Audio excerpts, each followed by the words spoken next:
Good morning. Got a little bit of sound. Thank you for your patience. We've had a few technical difficulties that we're working through. The August 18, 2020 meeting of the Charter Authorizing Panel is called to order. Welcome everyone to the Department of Education Auditorium, and ask that you please silence all of your devices. The Charter Panel oversees the authorization, renewal, revision, and revocation of charters. And I'm Deborah Kaufman, Assistant Commissioner for Public School Accountability, and I'll be chairing the panel. To my right is Philip Baldwin. Good morning. Dr. Sonia Wright McMurray. Okay. Ms. Wright McMurray works for our Department of Career and Technical Education, which is a new department under DESE, and so we're so pleased to have them. And then joining us virtually is Dr. Nakama Williams. Good morning. Two other members that are not able to be with us today, Ms. Toyce Newton and Dr. Ann Clemmer, are not with us today, but will be joining us hopefully in the future. And so we have a quorum today, and I will be voting as chair. My goal today is to facilitate a fair and responsible hearing. I will ask that each person that is speaking to please state your name and title for the record, to speak clearly into the microphone for the benefit of the panel, our viewing audience, and the audience that we have in the room and on our Zoom. This entire meeting is being live streamed and recorded, and a transcript of the meeting will be available on the DESE website. All right, and with that, we will get started with our consent agenda. We have minutes from our July CAP meeting. Are there any corrections? If not, I'll accept a motion to approve the minutes. Mr. Williams, I believe a motion, but I didn't hear you.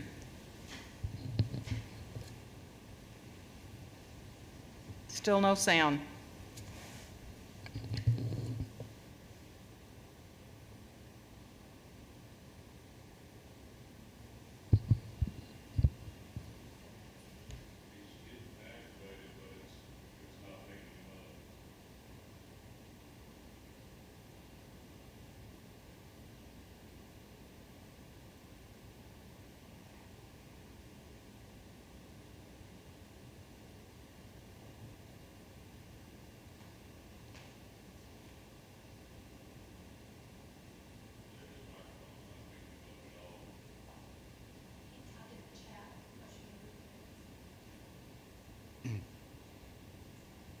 All right, we have a visual motion to approve the minutes from Mr. Williams. I'll second. A second from Mr. Baldwin. All those in favor?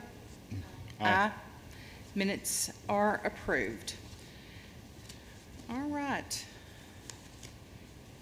Mary Claire Hyatt, if you will come and outline the process that we'll be using today to review these applications. Good morning, Mary Claire Hyatt, Department of Education. The hearing procedure for both is going to be the same. First, please swear anyone who's not an attorney in. Then the applicant will have 20 minutes to give their presentation. There's 20 minutes allotted for opposition. No one signed up in opposition of Premier, so you can kind of bypass that piece. And then 5 minutes for any rebuttal. Following, you can ask questions, engage in discussion, and then either make a final decision or take the matter under advisement until your next meeting.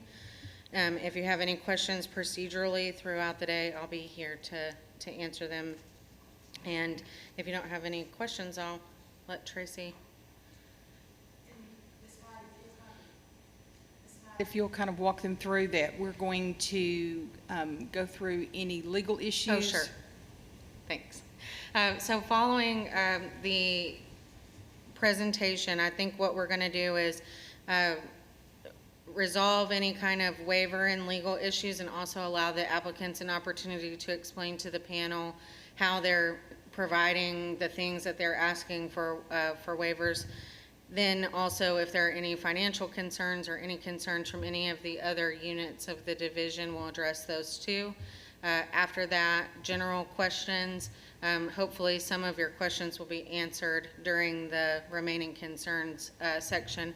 But any remaining questions that you have, you're welcome to ask. And then if something comes up during those questions, which sometimes it does, that results in another legal issue or financial issue, we'll bring that up at the end before any voting happens. Of course, all throughout those pieces, you're welcome to discuss amongst yourself and ask questions for clarity. Thank you. So these are new applications, and these applicants are looking to start school next school year. So we want to have a very thorough process of going through these applications. So, Ms. Webb? Good morning, Tracy Webb, Charter Unit. Our first applicant is Premier High School of Little Rock of Springdale, and they are a proposed open enrollment charter school that plans to serve 300 students in grades 9 through 12. Today we have Mr. Stephen Gast, Dr. Dennis Felton, and Ms. Katie Stevens here for the presentation. All right, I'll ask that all persons planning to speak for the application, please stand and raise your right hand. Do you swear or affirm that the testimony you're about to give shall be the truth, the whole truth, and nothing but the truth? Yes. I do. Thank you. I do. Thank you. And I acknowledge that our supporters on Zoom have done the same. All right. Good morning. Good morning. It is nice to have the opportunity to actually see face to face, as strange as it has been. So thank you so much for giving us the opportunity to present an application to you for a charter school in Springdale. I would like to introduce very quickly our team that we have brought with us so that you're aware of what individuals could potentially help answer any questions that you might have. We have, of course, myself, Steve Gast, the superintendent.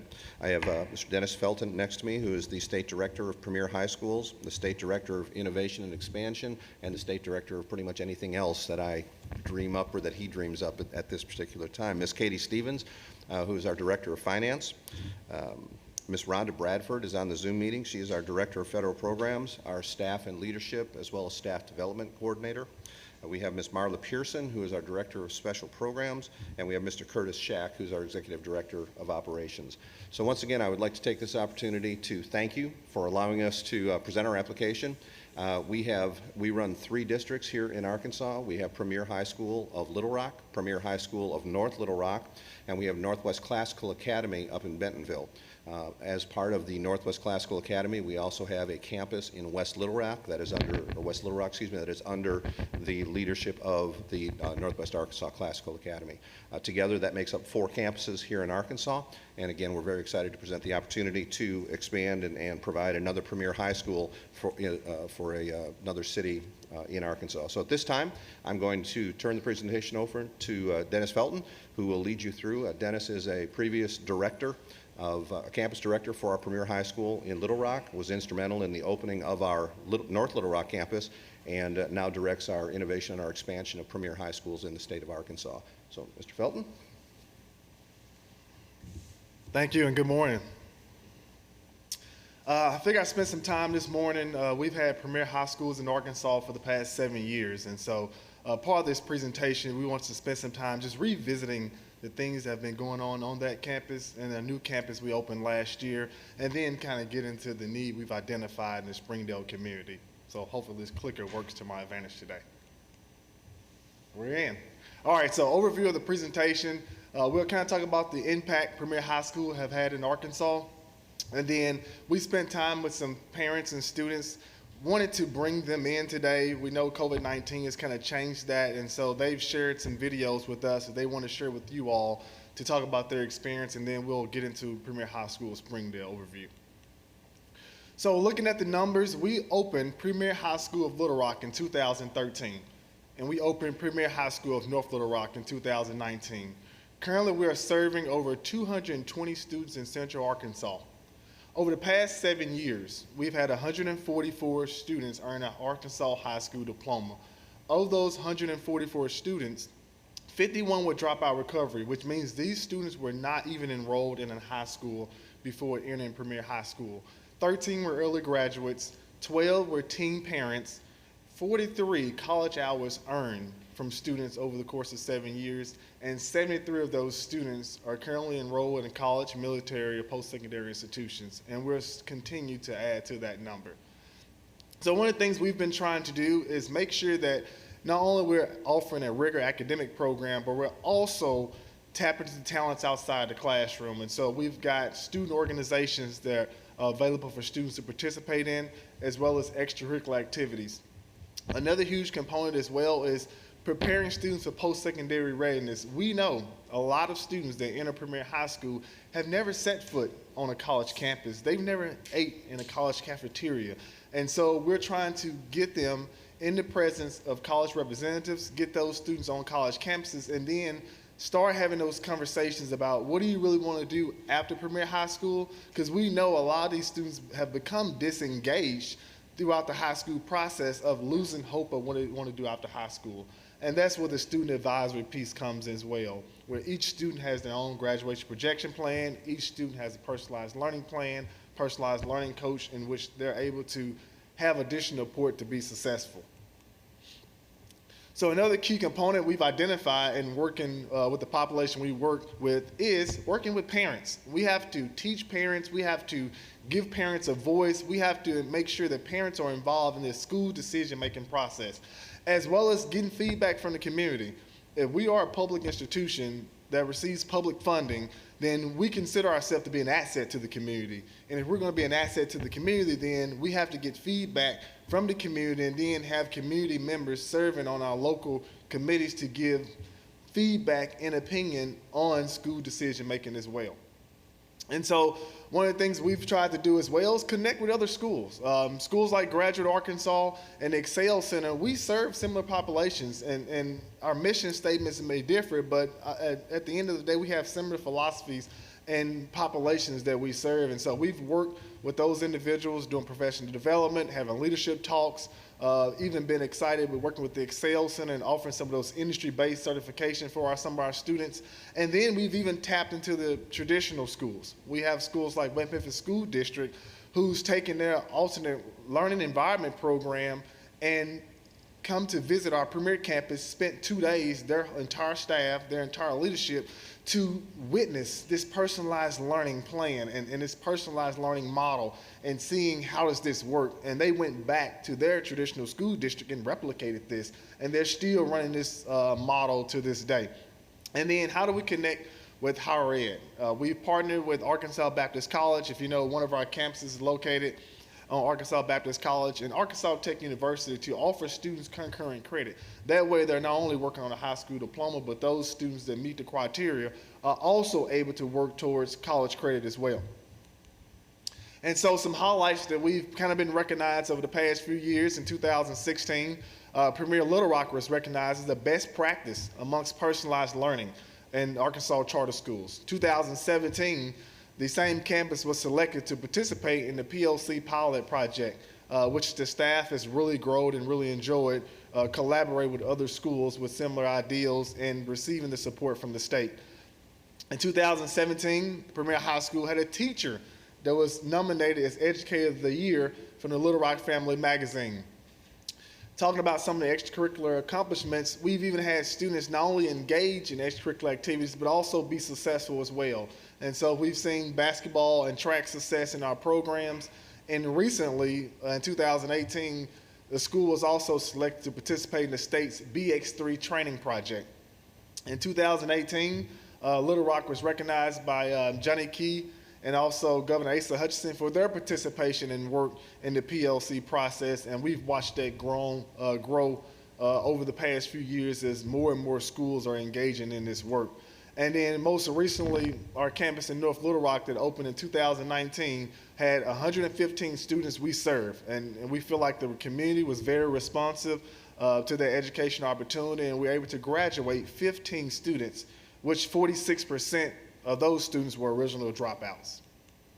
So this video I have here is Miss Eskew, who's a parent who actually went to 3 high schools last year and was told her student would not graduate. It was the student's 4th year of high school, had some few concerns with attendance and things going on in the school, and so she kind of bounced around and she found Premier, and she wants to share some words with you this morning. So the worst thing for me was that I was told that my son was not going to graduate. He only had 2 credits left to graduate, and we were at the end of the semester, so just before Christmas break. And to hear that was like all of my energy, all of my time, all of my investment had just gone down the drain. And I felt like my son, as an African-American male, would be another statistic. And I knew that if he hadn't graduated, that he probably would not have a good outcome. But on the flip side of that, when I did make it to Premier, actually when I got there, the administrator was not there. She had just left, and we called her. The secretary at that time called her for me, and she turned around, came back to the school to meet with me. And when she met with me and I told her my story and she read the documents that I had, she said, we can make this work. She said that, and that my son would graduate this year, and that he would graduate before, or at least by spring break. So that was like, from one end of the spectrum to the other. I was on a low, and then I just immediately just felt overwhelmed with excitement and hope. The next video we have is Sean Williams, who's a student of Premier High School. Sean had opportunity to engage in student organizations. He was a student organization leader. He also was able to participate in our forklift certification program with our partnership with the Excel Center. Sean was considering a GED. He was working 2 jobs. He felt like he didn't have the time to go back to school. And then I think he ran into a Premier staff member educating him about the program, and he got involved. So here's Sean. I ended up coming across Premier because I met Mr. Grant. Okay.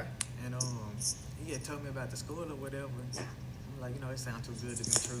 Well, I'm like, I'm gonna sign up, and it was like 2018. I'm like, okay, I'm gonna sign up. I finally got there, and I was looking at everything, and I'm like, they work on computers, you work individually, and you can call the teacher and get personal help. And I loved it from being in there, and I was, I got in, and work was easier, and communication better with the teachers. It's like a one-on-one type of thing you can do. And then our last video we have is Dalen Washington. Dalen family moved from Pine Bluff to the Little Rock area. He was kind of overwhelmed by the bigger high schools in the Little Rock area and was looking for something smaller. He's also was working to try to work towards his mortician license, working with his family in the funeral home, and wanted something to have a more flexible schedule. That way he can work and get more hours to start his program. Any advice for somebody, like let's say you have a student, like a young man, a young lady, 9th grade, entering in Premier, what would you tell them? Just stay focused and keep your head on. So Premier give you an opportunity to finish everything. Say if you finish your 9th grade in like a semester, you can be your 10th grade work. And if you finish that, they give you an opportunity to graduate early. That's the good thing about it. Yeah, so technically you could So you graduate. can go at your own pace. You at your own pace. You don't have teachers rushing you to do this and rushing you to do that.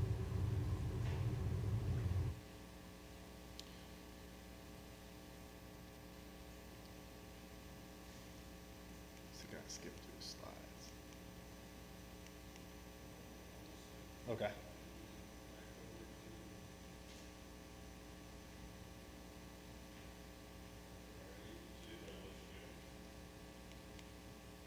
It's not doing anything.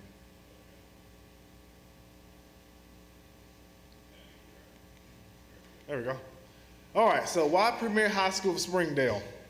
One of the things we want to do is provide an academic program to the Springdale community that's uniquely designed to attract students who are falling through the cracks or dropped out of high school. Ultimately, we want to decrease the dropout rate in the Springdale community and increase the graduation rate. Most importantly, we're trying to be responsive to community needs and community interests and support, and we want to replicate this personalized learning model that we've been operating in Arkansas 7 years to the Northwest Arkansas area to ultimately increase our program capacity and the accessibility. You know, I can get on my soapbox here about, you know, I love what we do at the Graduate Arkansas, the Excel Center, Premier High School, Little Rock, North Little Rock, but unfortunately, all those schools are located in Pulaski County. And so we're seeing, how do we tap outside of Pulaski County to get this opportunity for students that are located in other geographical regions of Arkansas? So one of the things we've noticed in looking at and doing kind of our homework in the community of Springdale is there is a gap of students that are not graduating from high school. So you can see the data we have here from Springdale High School, Harbor High School, and Don Tyson School of Innovation. And the concern here is not that Springdale Public Schools is doing a horrible job of trying to graduate students, but I think when you look at the magnitude of a district of over 22,000 students and looking at out of those 22,000 students, if we're talking about 15-20%, that is a concern, because those 15-20% of students are still leaving high school without a high school diploma, entering the workforce or other things that may hinder them from ultimately being successful as well.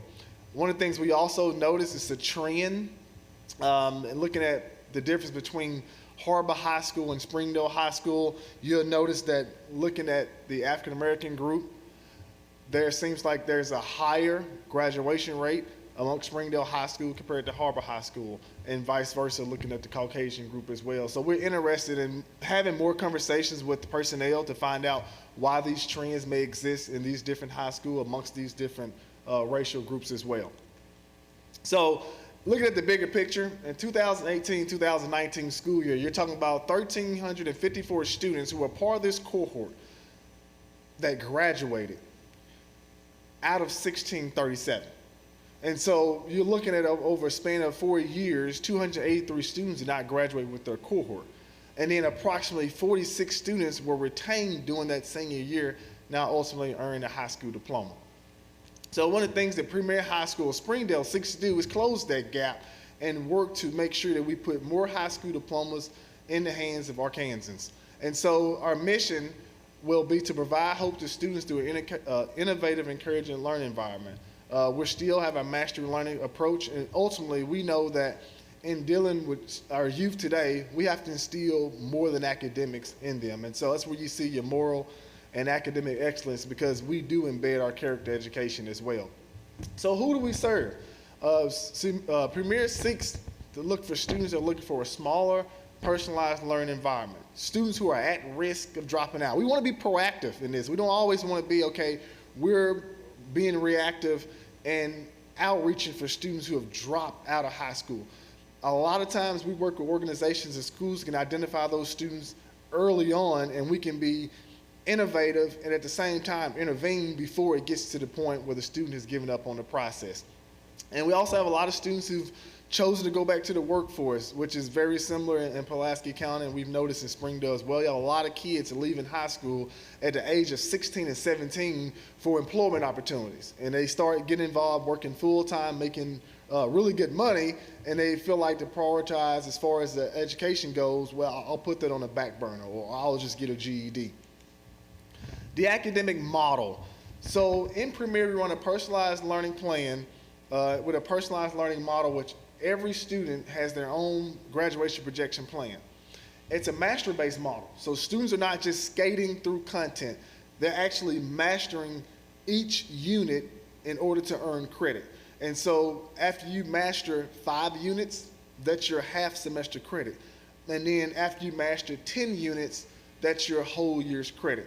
And so when students don't master a unit, they're able to get the resources as far as tutoring, additional support, in order to cover those concepts that they haven't mastered to move on. You kind of heard Dalen talk about it. He's like, you can be in the 9th grade. We have students that come behind, and they're trying to catch back up. And so one of the things we do is not, if you failed Algebra 1, we don't just throw Algebra 1 back at you.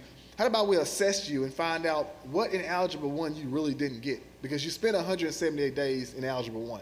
And then if we focus on the things you don't understand, then we spend less time in Algebra 1 and get you on to the next subject, and then we don't spend 6 years in high school. we shorten it down to get you hopefully back on track or closer to graduating. And then there's also the goal setting. Each student comes in every day, they're setting goals for their individual day, they're setting goals for their week, they're setting goals for their semester. And then we put the ownership on the students, and so we teach them to track their own progress and then hold themselves accountable on the goals that they've met and the goals they haven't met, and then reflect, why didn't I reach that goal? What behavior led to me accomplishing this goal or not accomplishing it? Each student is also paired with a student advisor. These student advisors kind of act as if you think about your college advisor. They sit down with these students looking at their academic transcripts, looking at these are the things that you've accomplished and you've completed towards graduation. These are the things you have remaining to meet graduation requirements. And then they have a personalized learning coach who's kind of the advocate for the student on campus as far as making sure they're getting the tutorial sessions they needed.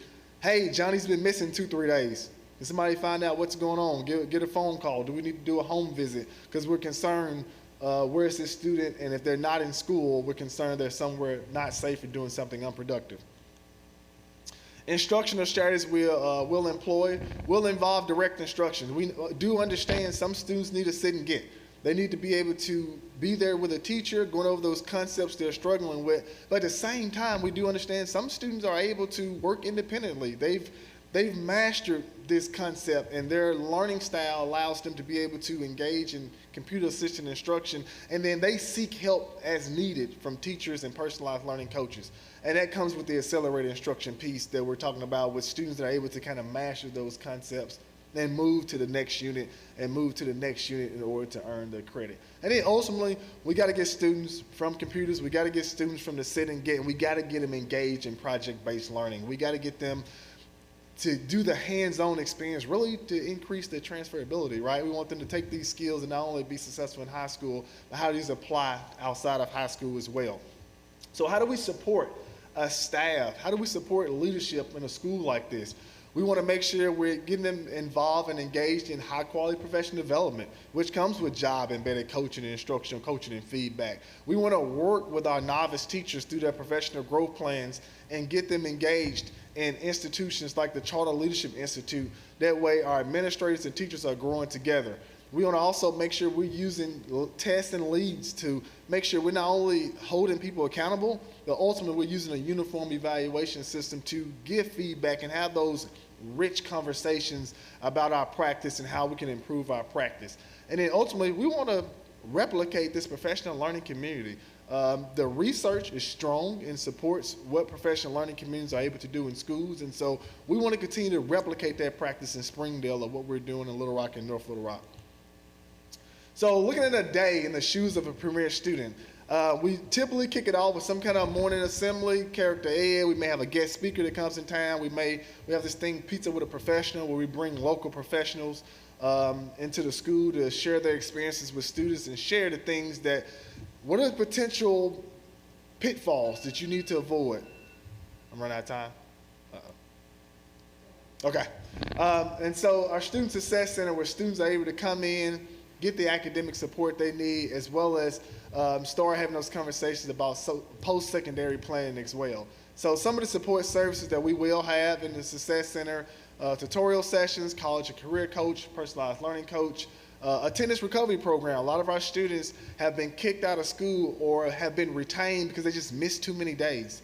Dropout outreach. So students that are leaving Springdale High School, leaving Harbor High School, leaving Archer Learning Center, we got to go out in the community and find these people. We got to work with organizations to make sure we can identify these students. So we got to have a 504 coordinator, ESL coordinator, director of special ed programs to make sure that we're providing all the necessary support for the diverse needs of the community, as well as having a dean of students and graduation advisory committee to oversee this, and having an innovation hub specialist to oversee that project-based learning, and having a student health officer and nurse.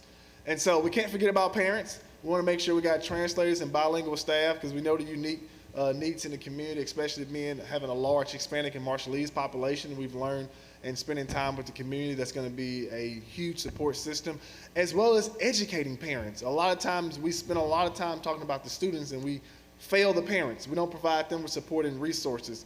And so we want them to have representation, as well as we want campus leadership to be accessible. And so we do this deal where we have donuts with the director, where each month you're able to come in and meet with the director. And so some of the special school features you hear me talking about, the Innovation Hub, where students are able to earn these industry-based certifications. We're looking at the virtual CT certifications. This is the COVID-19 has came into effect, as well as doing mobile science labs. And I'm so excited. We've had conversations with Northwest Technical Institute, and they're ready to offer industry-based certification programs to our students free of charge. And so character education is another thing we think is important. We talked about giving student leadership roles while they're on campus. You see a picture here of Christian Coleman, who's a U.S. Airman at this day and time. And when you think about him entering Premier and the things that he's been able to engage in, the leadership roles he's been able to serve in, has ultimately prepared him for something like this. Also, looking into potentially work with the Archer Learning Center, Springdale High School, Springdale Harbor High School. We've had conversations with Superintendent Springdale, Archer Learning Leadership, about how do we work together? How do we get together on professional development, because we're working with similar populations? Hey, how do we work together to decrease the number of students that just getting dropped due to lack of attendance? Also, there are other organizations we have to work with in the community, because we know a lot of these students are not in school, but other entities are working with these individuals and can help us identify them. And so also working with agencies like the Department of Ed, and continue having a working relationship with individuals like APSRC to ultimately continue to support. And one of the things we also notice is, as we spent time in the community, Chamber of Commerce, the Mayor's Office, state legislators, the Marshall Islands representative, Northwest Technical Institute, Springdale School District, parents, community members, judges, everybody feels this program is a need in the community, and they support it. And we've shared those with you as well. So I close you with, we spent the first year graduating 10 students. Last year, we awarded more than 30 high school diplomas, and over the past 7 years, 140 Arkansans have high school diplomas who probably otherwise wouldn't have had one without Premier High School. And so we continue to keep the student the center of everything that we do, and we're aiming to be responsive to the needs of the Springdale community. Sorry, I went over. No problem. Thank you so much. He does the same in our staff. All right. Ms. Hyatt, if you will do our legal review, please. And at any time, panel members, if you have a question for Ms. Hyatt or for Dr. Felton, either one, just stop right there. We want to take as much time as needed to have a thorough understanding.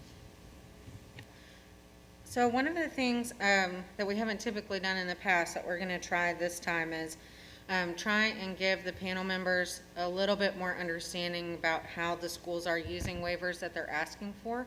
So on some of these, I'm going to, even though there are no remaining issues, I'm going to give them an opportunity to kind of explain to you how they use that in their model. So the first is waivers of the alternative learning environment requirements. There are no issues here, but I did want to give them an opportunity to explain to you how they meet the needs of students who have a lot going on. You've already heard a lot about it, or those that can't really function in a traditional classroom environment. So if you want to give a little bit of info. So one of the things that we like to think is we actually go above and beyond. We work with a lot of alternative schools. I've communicated that to you all. But we think everything is an individualized student. We believe we should assess students academically, as well as things like emotionally as well when they come into the school, and that way we are identifying the necessary supports that they need. And so it being a smaller environment, a lot of similarities to alternative learning program, we like to think that we're not shortchanging students, but we're actually going above and beyond by providing these college and career coaches, personalized learning coaching, things of that nature. Mm-hmm. A question that I have is just trying to get a better understanding of the difference between what your environment is going to be like and what the traditional ALE environment would look like. So Okay. what are you going to be offering that's different? I think one thing we should understand is that a traditional ALE is a referral process, which means that a student has to be identified by the high school. There are certain characteristics that have to be involved as well. We are open enrollment, which means we are a choice. And so when you talk about the academic program, I think because we offer a personalized learning program, personalized learning plan, in which is all about the individual student. And so each student that comes in the door, they have their own schedule, and they're working on the things they need to ultimately graduate from high school. We run mastery-based model as well, so they're not just a sit and get available. Also, we offer, you hear me talk about those extracurricular activities, and so it's not a punitive environment. I know we're trying to get better in the state as far as what alternate education environments are, alternate learning environments are, and we feel like we're challenging that as far as this shouldn't be a punitive deal. We should just be providing students with the necessary support and the resources they need to be successful.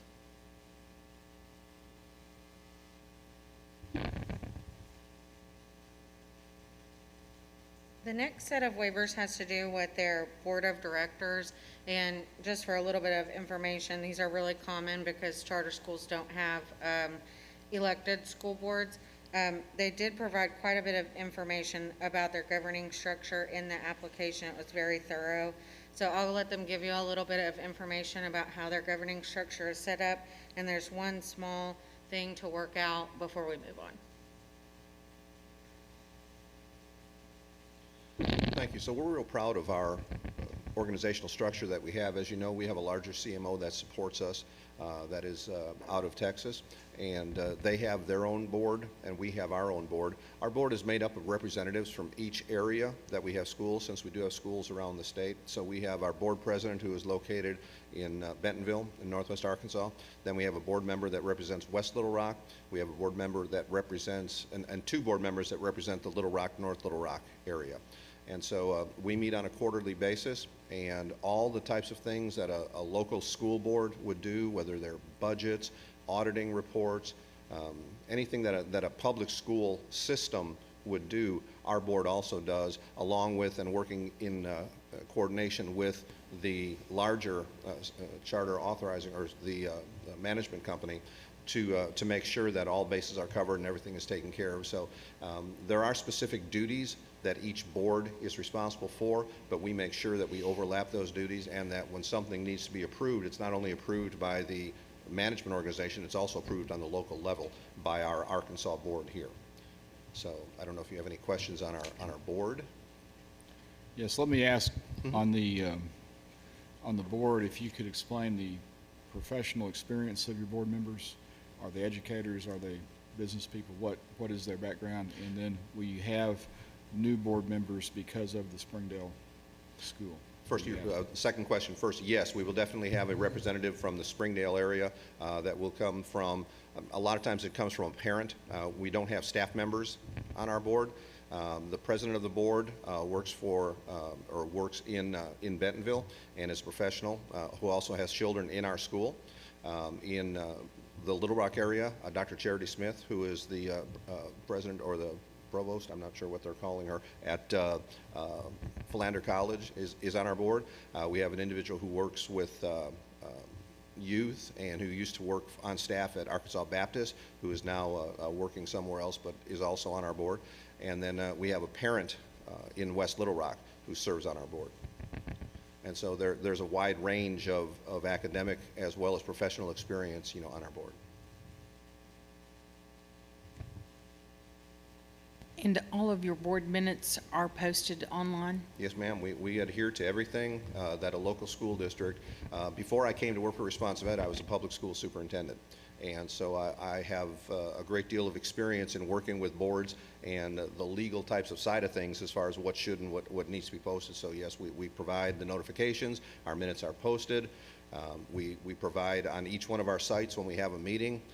Public comments are available. We have a room set up in each school, and we publicize that if any parent wants to come and address the board, they don't have to drive to Little Rock to be able to do that. They can go right to their campus and they can address our board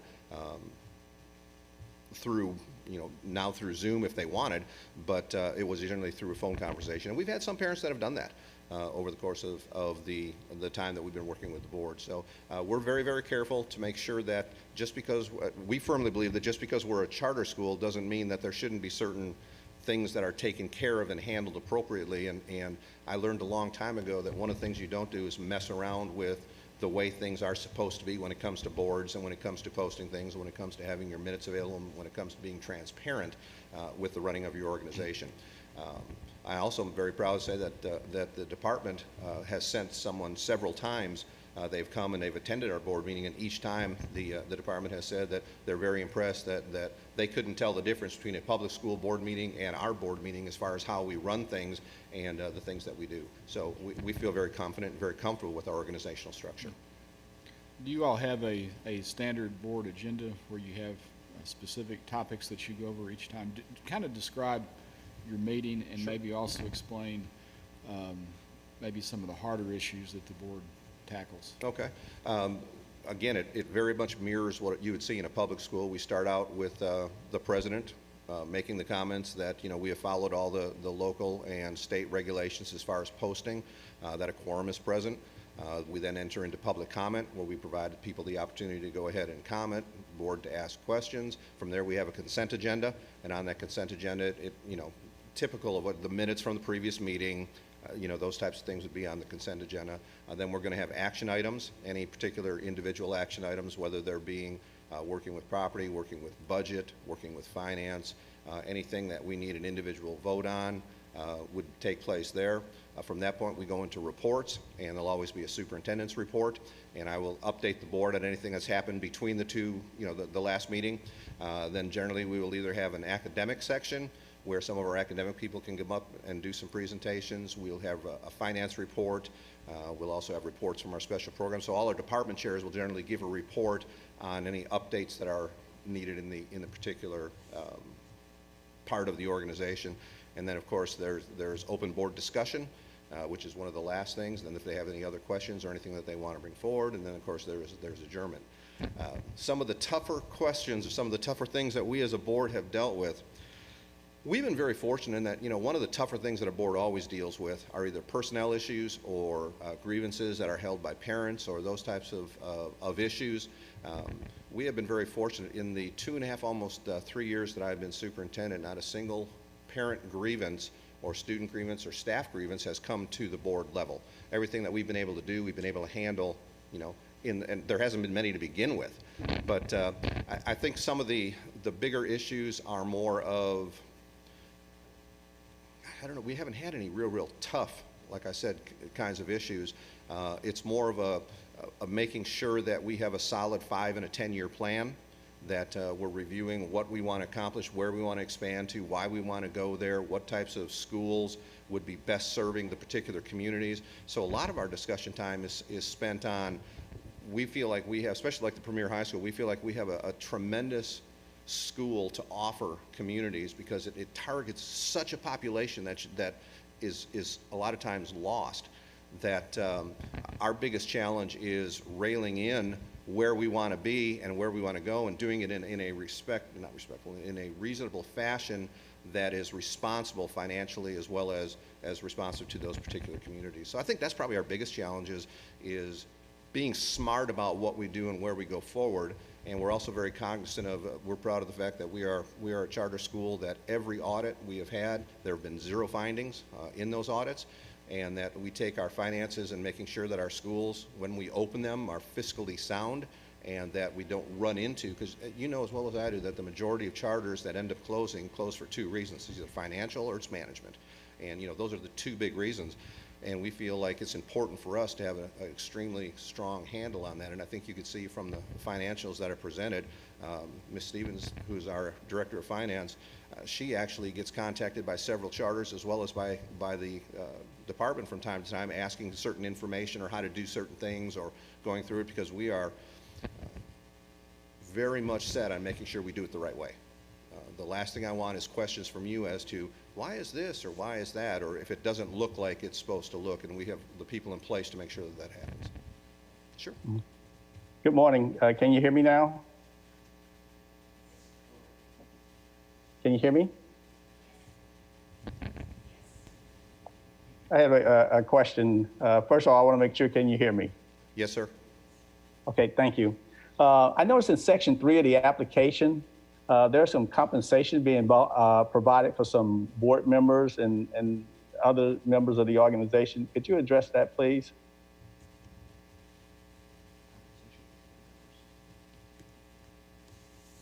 I'm not sure, I'd have to look at that, what the compensation, we provide the board members with a laptop for school business, but as far as actual compensation, we'll look it up here right now. Okay. Because I'm not aware of I'll give you what. a page number too. It's on page, let me move down here to page 9. It lists just the following individuals specifically identified by name in section A above receive compensation or benefits from responsive ed. Now, it lists some of those who are just, like, chief executive officer, chief operating. That makes sense. But also there's 1, 2, 3, 4 board members listed also.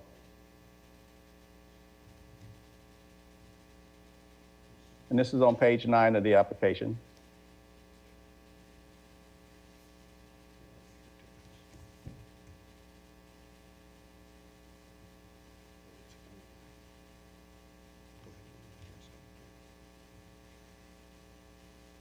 Dr. Wiz, if I'm understanding what you're looking at, I think it's A, B, or C. Am I not correct?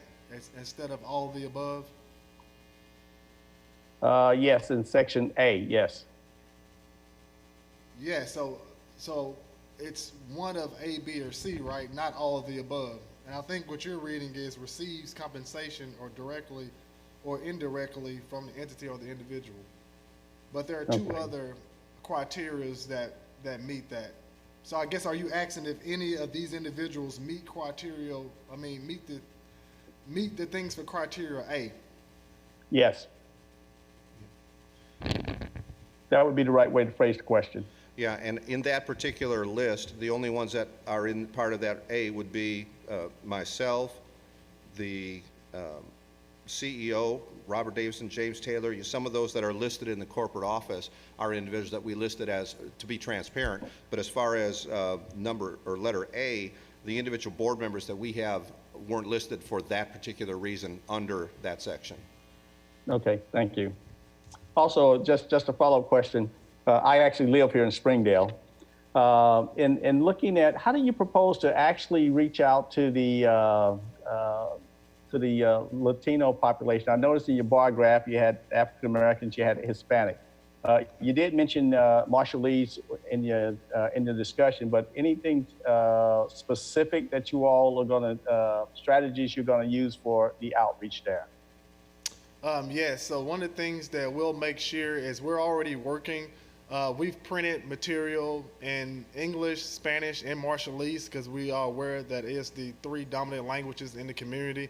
We're also working with Hispanic Liaison as well as the Office of the Consulate of Marshall Island to make sure that they're basically helping us get translators and helping us with the outreach as far as what individuals and areas are currently serving the groups, and then also able to pair us with nonprofit organizations as well. So it's communication channels, making sure the communication is accessible to all people, and then at the same time work with those individuals that are already working with these populations. Okay, thank you.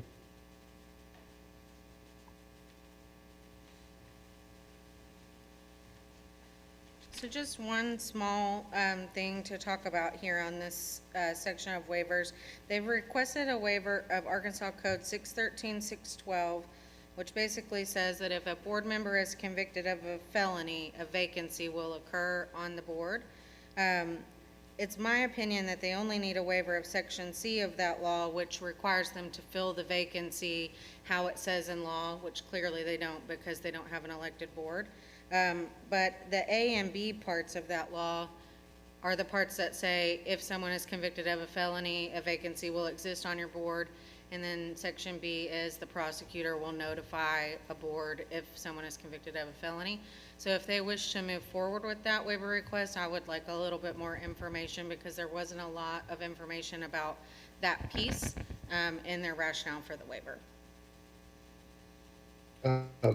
Madam Chair, this is Trip Walter, staff attorney with APSRC. May I be recognized?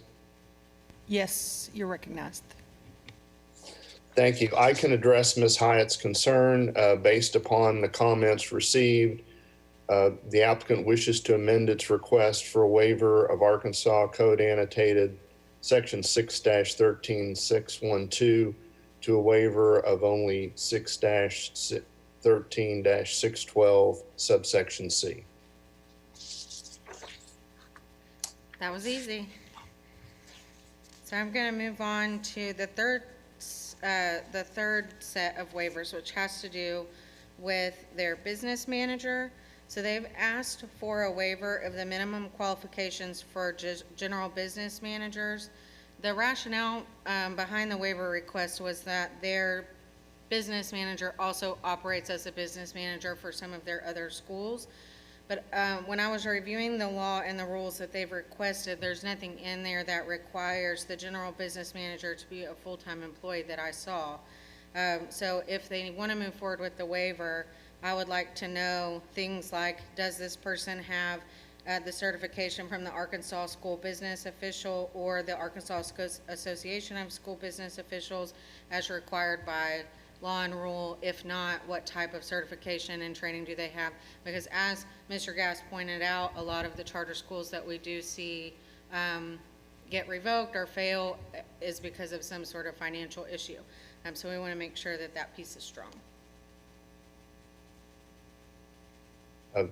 Trip Walter, APSRC again. Again, as Ms. Hyatt said, the reason we initially asked for the waiver is to make sure that we wouldn't run afoul of any laws or regulations with having Ms. Stevens serve as the business manager for all the various RES campuses in Arkansas. Upon determination that that was not going to be a legal issue, then we will rescind this waiver request and state affirmatively that Ms. Stevens, who holds that position, does minimum requirements, qualifications stated in the division's business manager's rule.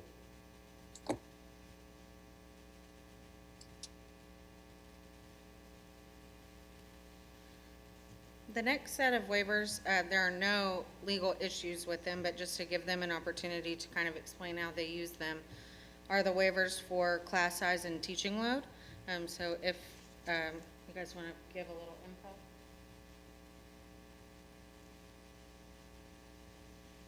So the class size and teaching load gives us the ability to be able to be innovative in our scheduling. You can imagine us having the demand of credit recovery, students that are trying to take traditional courses as well. So it allows us to be innovative and flexible in our scheduling, and we're still using the traditional master schedule. It just gives us the flexibility to be able to serve the students and pay to put the students in necessary courses that we need to, and the teachers as well.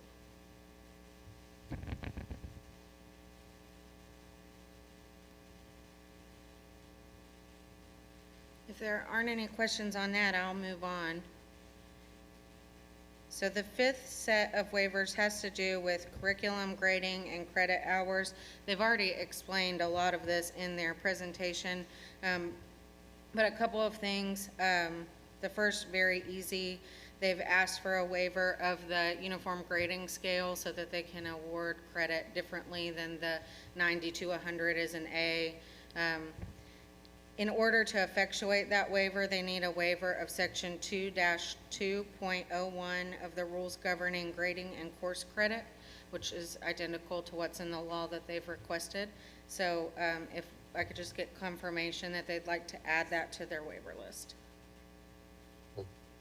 Trip Walter, APSRC, yes, we will make that confirmation that we wish to add that section 2-2.01 of the DESE rules governing grading and course credit to effectuate the waiver.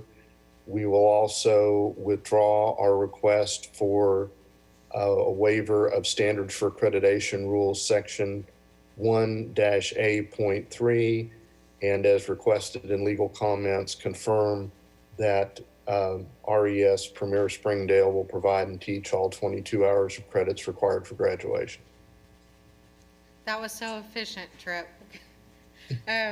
So just because they are asking for a waiver of the 38 required to be offered, even though they're confirming that they're going to meet the 22 graduation requirements, I think it would be helpful for them to just explain why they're doing that, because it's not a very common waiver.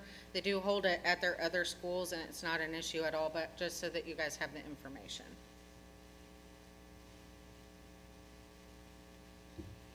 So one of the things that we've noticed is a lot of our students, because they are older and coming to the high school and they only need a couple of credits left, that they typically only need 2-3 credits to graduate. And so what we want to do is focus on the things that the students need to graduate, but we do offer, you'll see in the application, a myriad of courses. And so if a student's interested in taking a course, we don't prevent a student from having that ability. But we do want to focus on the things that students do need to graduate, and we are guaranteeing we'll offer those graduation requirements.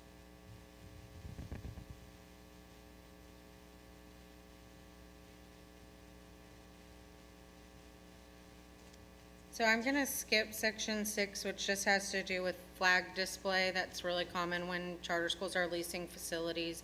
They may not be able to display the Arkansas and United States flags as required by law. So unless there are any questions, I'm going to skip that and move on to number 7 and 8. And they may want to just talk about these together since there are no legal issues. But they've asked for waivers of the 6-hour instructional day and school start date, as well as the gifted and talented programs, non-instructional duty time for teachers, planning periods, and duty-free lunch. So those are 3 sets of waivers. I'll let them just kind of address them together because I'm sure it's a related rationale.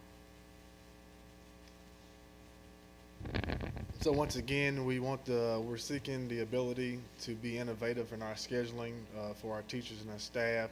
One of the things that, in talking about the Gifted and Talented program, we've rolled out our Premier Prep program, which allows students to take advanced placement courses, also allows students to take concurrent courses as well. Everything we do, remember, is an individualized basis. So we've had, you saw kind of the first slide, talked about the college hours earned, the industry-based certifications earned.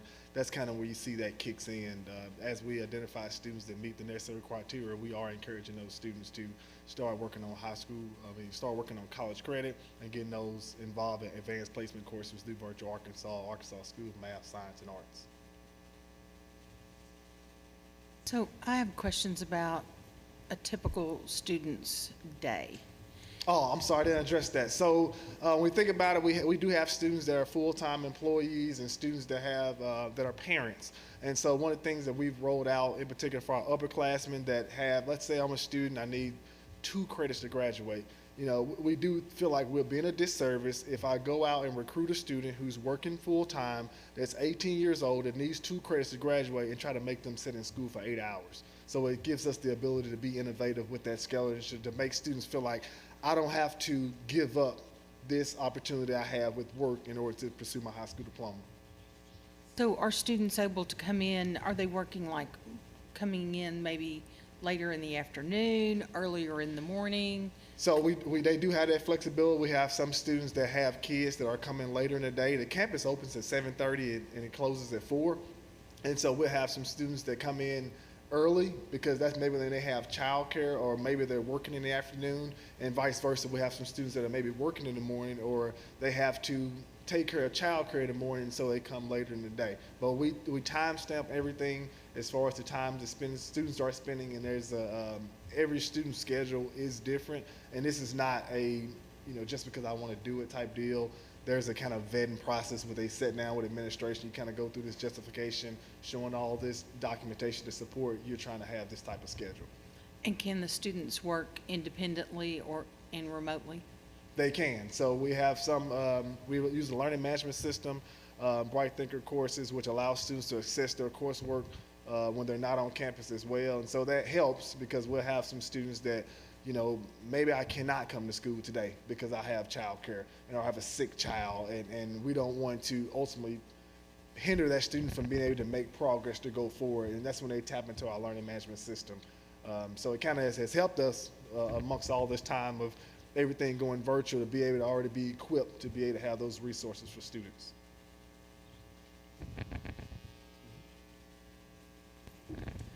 You mentioned earlier in your presentation that you are planning to partner with Northwest Technical Institute for your CTE courses. Can you kind of give a little bit more detail on what that plan looks like? Is it something that you've done before in other schools? And then can you give us a little bit of idea of what those outcomes look like for those students that went through that type of a plan?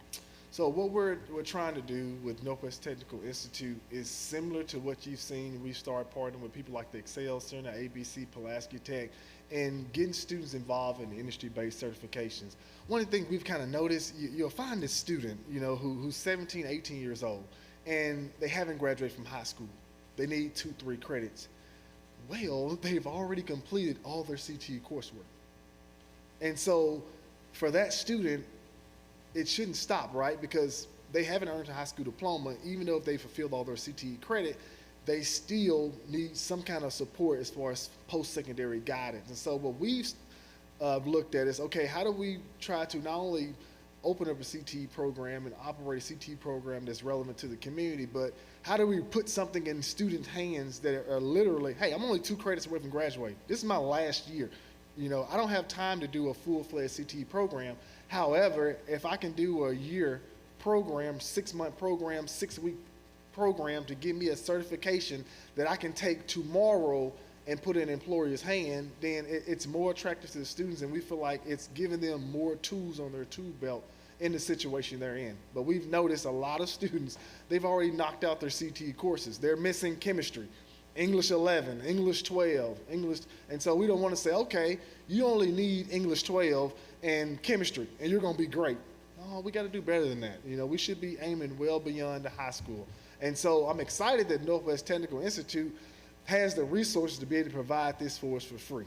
And so that's what's exciting. And I think what they're looking at is we're not only bridging the gap where students are able to involve in this type of program while they're in high school, but then ultimately we're kind of teasing them a little bit, right? We're creating an appetite for post-secondary learning, which could ultimately get them to start earning college credit.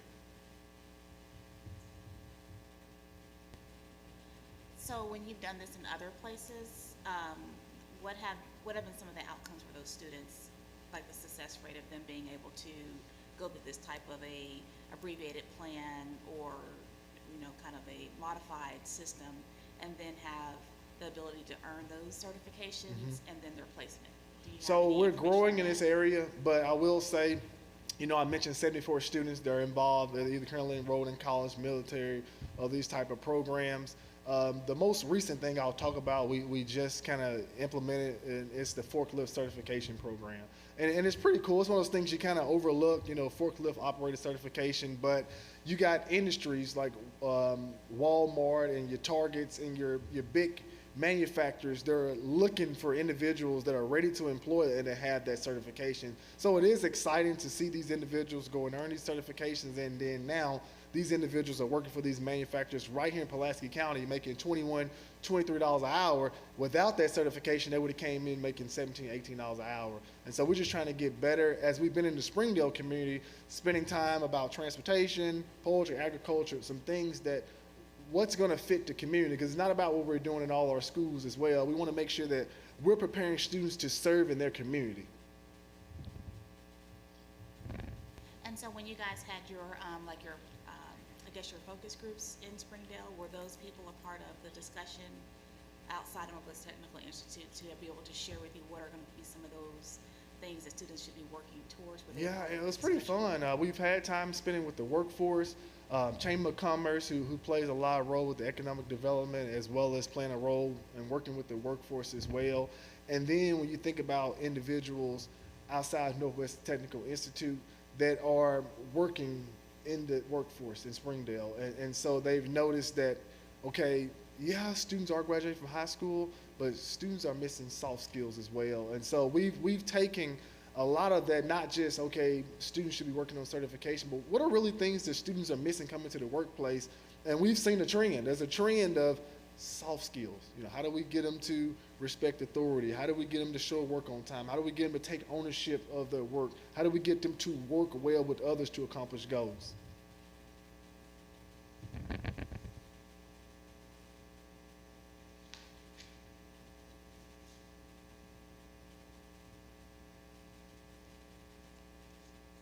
Okay, moving on to the next set of waivers.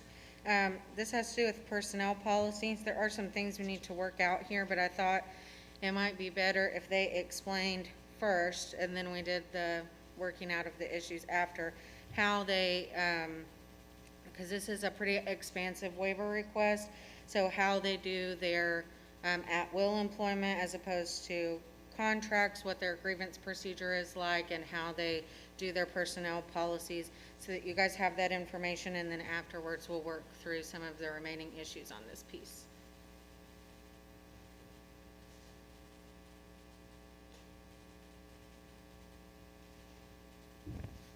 I'm gonna pick on Trip on this one.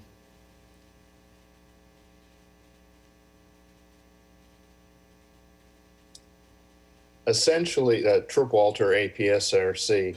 Essentially, the concept, as I understand it, behind RES's personnel policy system is, first and foremost, they want to develop, with their waivers of Teacher Fair Dismissal Act and Public Employee Fair Hearing Act, they want to create an at-will environment so that if they see that there are problems in performance, especially those that are affecting student achievement, they have the opportunity to make corrections in their personnel and remove and replace personnel very quickly so they can head off whatever issues are flowing from that. I think Mr. Felton will have to address more the grievance procedure part in particular, but the reason for the waivers in this area is, while we certainly want to have the opportunity for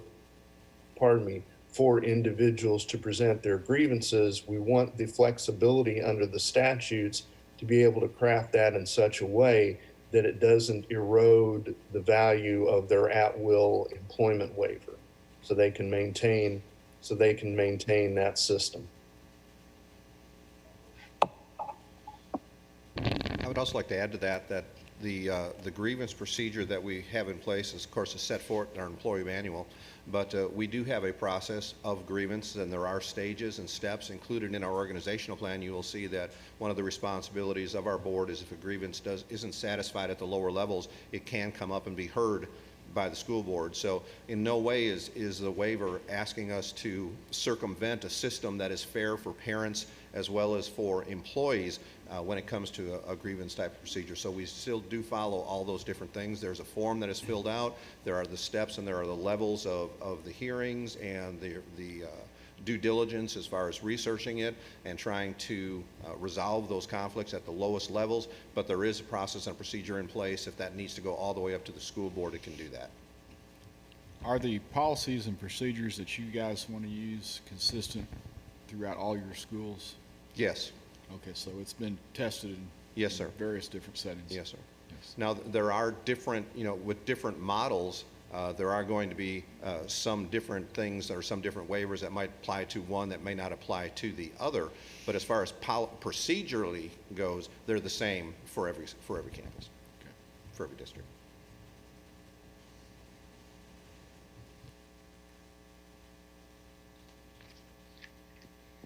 Just a couple of kind of cleanup here, and I'm sure, Trip, you can jump in, but my recommendation would be to add 617, 204, 205, 208, 209, and 201C. And what these provisions are is incorporating the policies into teacher contracts, which they don't have because they're an at-will employer, personnel policy committees, which they also don't have, traditional grievance procedures, which they've just explained, and then 201C has to do with what's in the policies, which also require some of the things that they've requested waivers of to be in policy, so that would match. So if they've got questions about that, or if they want to confirm that they'd like to add those waivers. Trip Walter, APSRC, we have no questions and wish to confirm the waiver request as stated. The other kind of two pieces, I would just ask for some additional rationale. So 617-2301, they've asked for the whole statute, which mirrors 617-201 that says you have to have policies. 201 says you have to have policies for your teachers. 2301 says you have to have policies for your classified staff. I understand the need to have a waiver of 2301C, which again has to do with the things that have to be in the policies, which a lot of which they have waivers from. But just the rest of the statute requiring them to have those policies, I don't know that a rationale's been provided for that.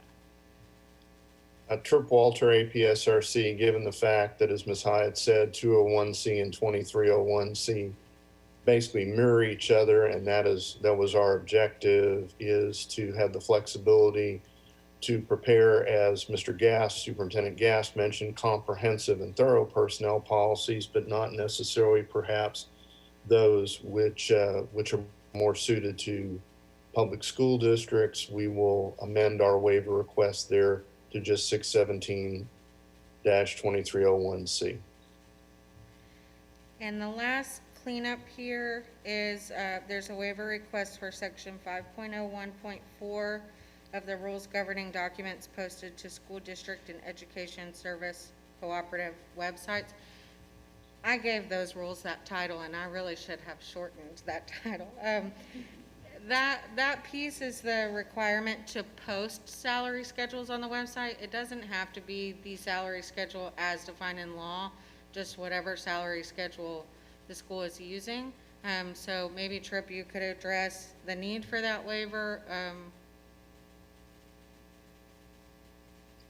Yes, I think the need for that waiver no longer exists given the change in the rules for the posting of salary schedules. It's certainly the intent to post, so we would withdraw that request for that particular section of the rules.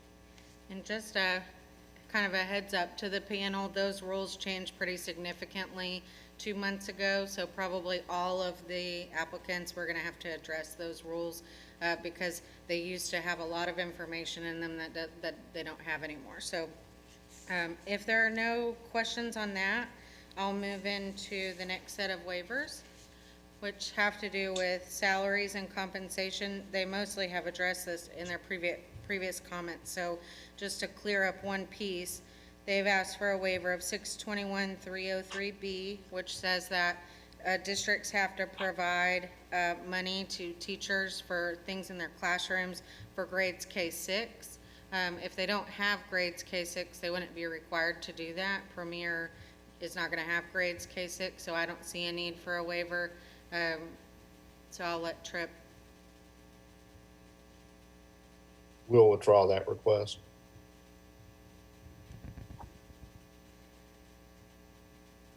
Okay, moving on to their principal waivers. They've asked for a waiver here of 617-302. A is the piece that has licensure requirements. B and C really deal with how the principal is governed. So they're governed by the policies of the board and they report to the superintendent. So I don't see a need for those waivers. Of course, there might be, but they might want to provide some additional information about how their administration is set up to give rationale to a waiver of those sections. A couple of comments. One, just in general, that I perhaps should have spoken to earlier. I think a lot of the delineation or reduction of parts of this particular section is a change, I guess, in practice, so to speak, from the last time in which or when RES received its original charters. These are waivers that are kind of consistent throughout the program. And I think in prior years, it was more the practice that the applicant was encouraged to ask for a whole section rather than piecing it out.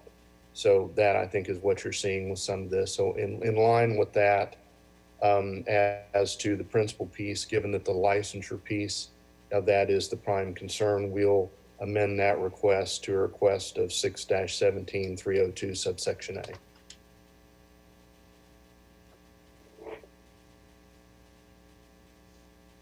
The next set of waivers It's kind of expansive, so we can take it in a couple of pieces, but it has to do with student services, which includes library media programs, guidance counseling programs, health services, and facilities. So I'm going to break this down and start with the library media. So if they want to provide some additional information about how they are providing a library media program, and then we can address any remaining concerns on that piece.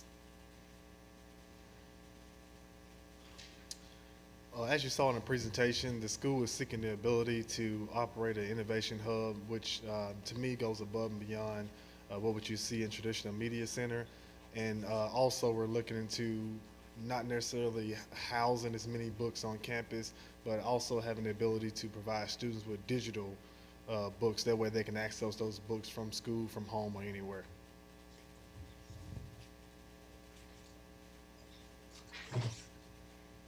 Will there be someone to assist the students in selection and?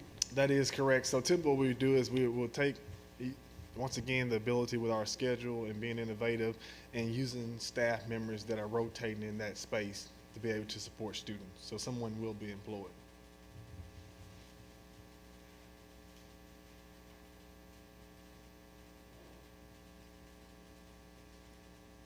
So the first piece on this, it falls in line with what Tripp just mentioned, is really, I think this should be narrowed under library media to just 625, 103, and 104. The other pieces in that subchapter deal with having a retention policy, having a policy for when someone challenges some type of media that you have, having resources that contribute to lifelong learning and are varied in their interests and different levels of resources, as well as the legislative intent. And 625, 103, and 104 are really the pieces I think that they've provided a rationale for. Along those same lines, they've asked for a waiver of 2D1 in the standards, which is the district has to annually budget and expend sufficient resources to purchase and maintain an appropriate balance of print, non-print, and electronic media that's adequate in quality and quantity to meet the academic needs of their students. So I don't think, based on what they've said and the information they've provided, it seems like they're meeting that standard. So I don't necessarily see the need for a waiver there.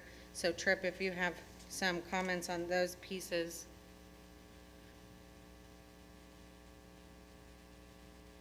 You're on mute. Sorry about that. So did you want me to address library media, counseling, health, and facilities, or just the first two at this time? Just library media, please. Okay, just library media. All right, again, a continuation of an old waiver request back from the time when it was common to ask for everything, so to speak, et sec, the whole section and area. Upon review, then the applicant can cover what it needs to do through the flexibility of how it provides a library media program and the ability to hire an individual who may not be a licensed library media specialist, but provides quality services for the job. So we will offer to withdraw our requests of 625, 105, and 106 in standard for accreditation section 2-D.1. Also 102 and 101, Tripp, the legislative intent and the title. Yes, we will withdraw those as well. Okay. So on the school counseling, this is also in kind of the same set of waivers. I think it would be helpful if they provided some information to you about how they provide those services to their students, and then we can do the housekeeping.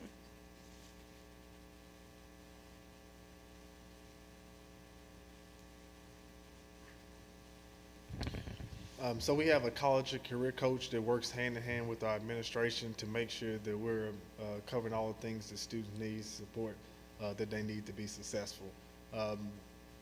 Our rationale, really, it's about the licensure piece.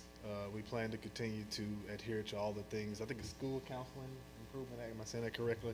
We're going to adhere to all those things. We're just seeking the licensure piece. That way we can hire an individual that we feel like could best support in that role. And we like to brag that our college career coach does not spend the time doing administrative duties, administrating tests. They spend the time outreaching and getting students involved in these post-secondary things like college representatives coming in, college visits, and things of that nature. Are those coaches trained to assist kids with their social, emotional health? Yes, so we, from a district perspective, we've been working hand in hand with other vendors, and we also, with our Texas office as well, is providing resources. And here lately, we've really been excited. We're using this program called Everify, which is really cool, and it allows them to get students engaged in these real life lessons as well. And so continue to, as we identify, like here about a few months ago, they had a training, trauma-informed youth. And so as much as we can get them involved in that type of rich training and high-quality professional development, we get them involved in it as well. It seems like the clientele may have a lot of stress. So I would expect that someone is on staff to assist students in understanding how to cope with that stress, how to work through it, and still keep their goals in front of them. That is correct. I saw in the application that they are a bachelor degree individual with some additional technical certification, or can you give a little bit more detail on what that additional above the bachelor's that an individual in this position would have to be able to strongly support a student through their college and career process? I'll say this, I think that varies per individual because we are talking about candidates, we're kind of looking at that background, the experience. Funny that you asked that question because last year, this past school year, we hired an individual who was actually a licensed therapist, looking for something different. She kind of felt the program spoke to her heart. And so it's funny, I never, even when she came in for the interview, I was like, all right, have you kind of looked at, the position, things of this nature? But most importantly, it's interesting because you find these people that she's not driven by money. She's not driven by the ability to serve all students. She was very interested in this forgotten population of students and wanted to serve the school. And so sometimes you do get lucky. You'll have individuals that are overqualified for the position. So are there opportunities through the school that you guys support for your college and career coach to get additional professional development or training that will enhance their ability to support students? That we know that if they're at Premier, they have some additional challenges and they probably need a little bit stronger guidance in the process of being able to identify that appropriate path. So is there that? Yes, we do provide high quality professional development. Like I said, we really try to reach out to individuals and organizations that have more resources to provide them with.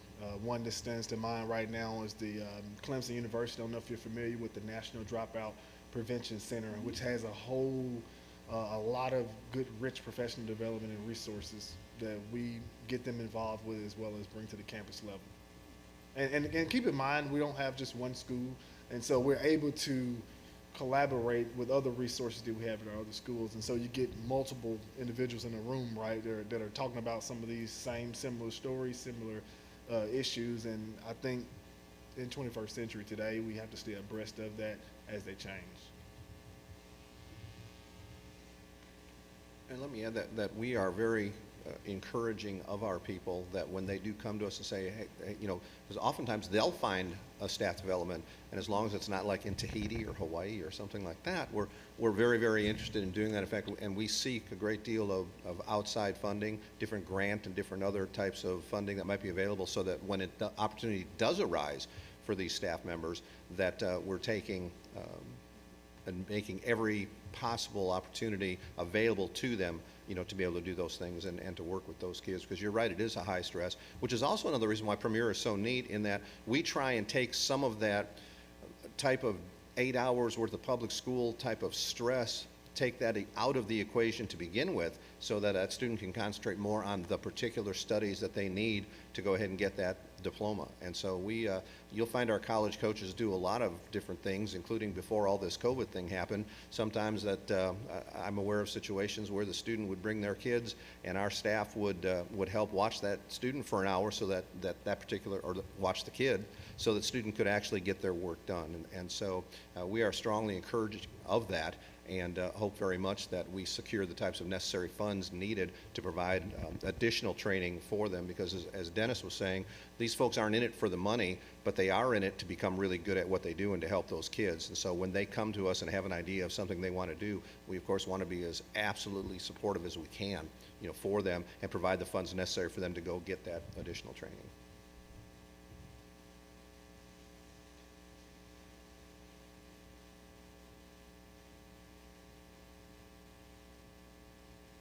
Okay, the last two pieces under student services are related to health and facilities.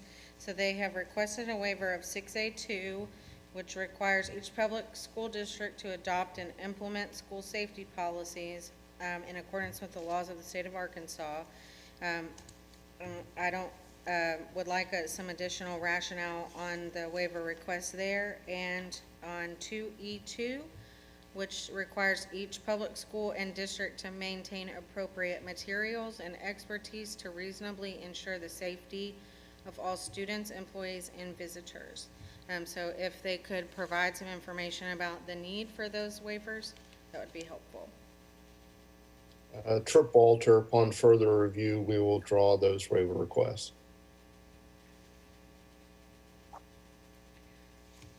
The last piece on the waivers, there are no remaining legal issues here, but just to give them an opportunity to explain the need for the waiver, is the educator licensure waivers section. Also a very common charter waiver, but I'm sure that they have some good information about how they hire highly qualified teachers that they can share with you.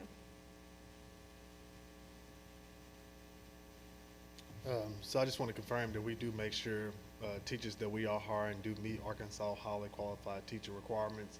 And we like to think that it gives us the ability to hire those individuals we feel like can best serve our students. We're talking about a unique model. We're talking about a unique population of students. And so we want that ability as we identify individuals who are well suited to serve in the school, to be able to hire those individuals. And as I kind of previously stated, sometimes you get individuals that haven't initially started with an education calling and have got invested and spent the necessary time. And kind of piggyback off your previous question with counseling, we're excited because every teacher that comes that is not licensed, that meets Arkansas highly qualified teacher, the first thing we think about is what pathway can we get you set up to get you licensed. If you're going to work for us, then we're going to invest in empowering you to make sure that we get you certified.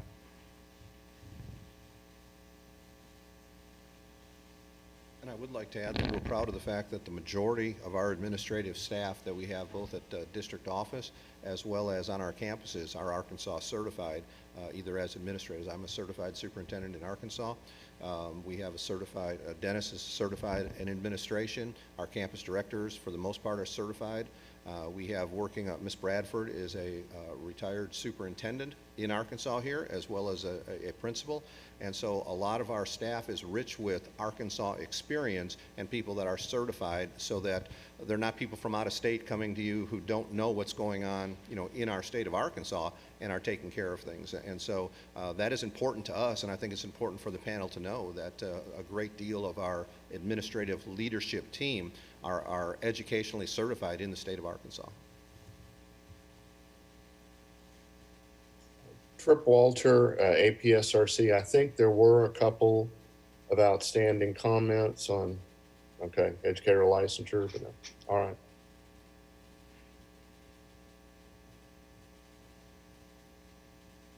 Trip, those were resolved when we talked about the personnel policies. There was some overlap between, they had requested personnel policies in the teacher licensure waiver section, but we got them all cleared up. But thanks for double checking me. Sure.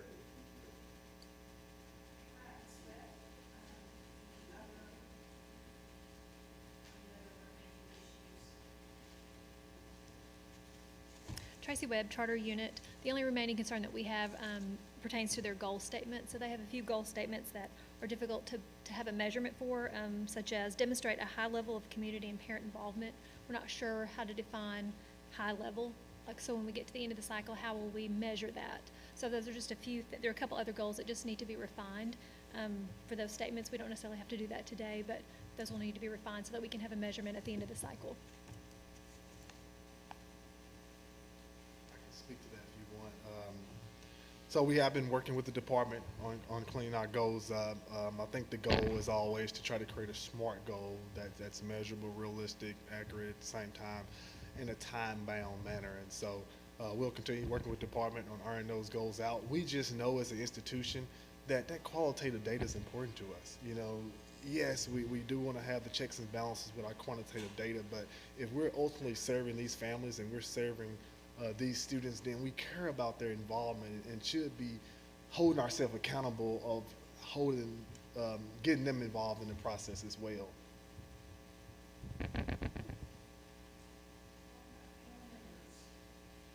Members, what additional questions do you have? Mr. I Baldwin? guess, did I see in here that you guys don't have a location yet, that you're looking for one, or have you found a spot? Yes and no. I mean, yeah, we haven't identified a specific location. However, we are actively involved right now in negotiations with a location. The biggest challenge for a charter when you're not going to open for over a year is to be able to secure a location and be able to afford to pay rent for a year when you don't have any, any revenue coming in. And so we are currently in negotiation with a particular site there in Springdale that would provide us with the necessary room as well as the layout of the building to make that happen. So while we don't have one to bring to the panel right now, we're very close to actually nailing that down and having it far enough in advance so that any type of modifications or anything that needs to be done based on city ordinances and city codes can be taken care of.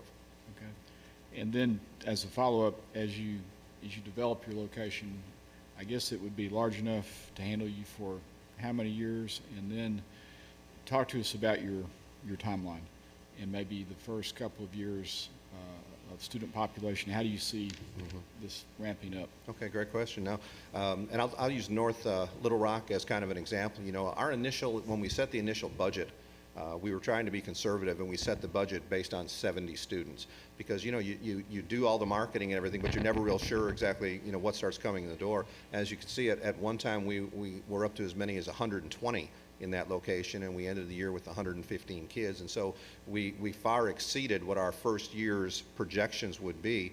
And so with Springdale, we would start out conservative. We would probably do the same type of model where we would try to get between 70 to maybe 85 students, with the understanding that once the word gets out, we'll probably grow even more than that. So we'll have capacity for more than that, but we'll be able to make sure that we have the number of people that we need in there to be able to make that go and to be able, to make it work. Ultimately, our cap is 300. We do not have any premiers that I know of, that are at the 300 mark.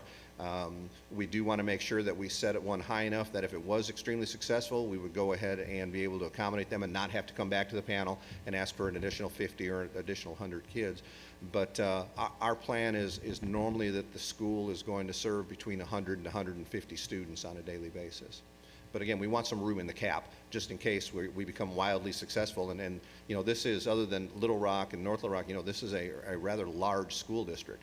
And so it's very difficult to predict exactly the number that are coming in. I will tell you that I mentioned that I had some public school superintendent experience. I've spent 17 years as a public school high school principal. And I know that there are kids that walk the hallways of those high schools in Springdale who tell everyone they're a junior or a senior, but they're walking around with 4 credits or 5 credits. They're not going to graduate. There is no way. And as you know that in public schools, and I did the same thing when I was a principal years ago.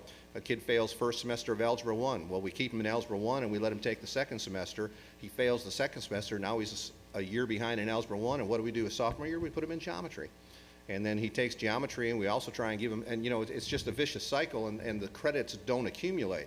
And so, at any given time, depending on the size of schools, you know, you could have from 50 to 250 kids walking those hallways that don't have the credit.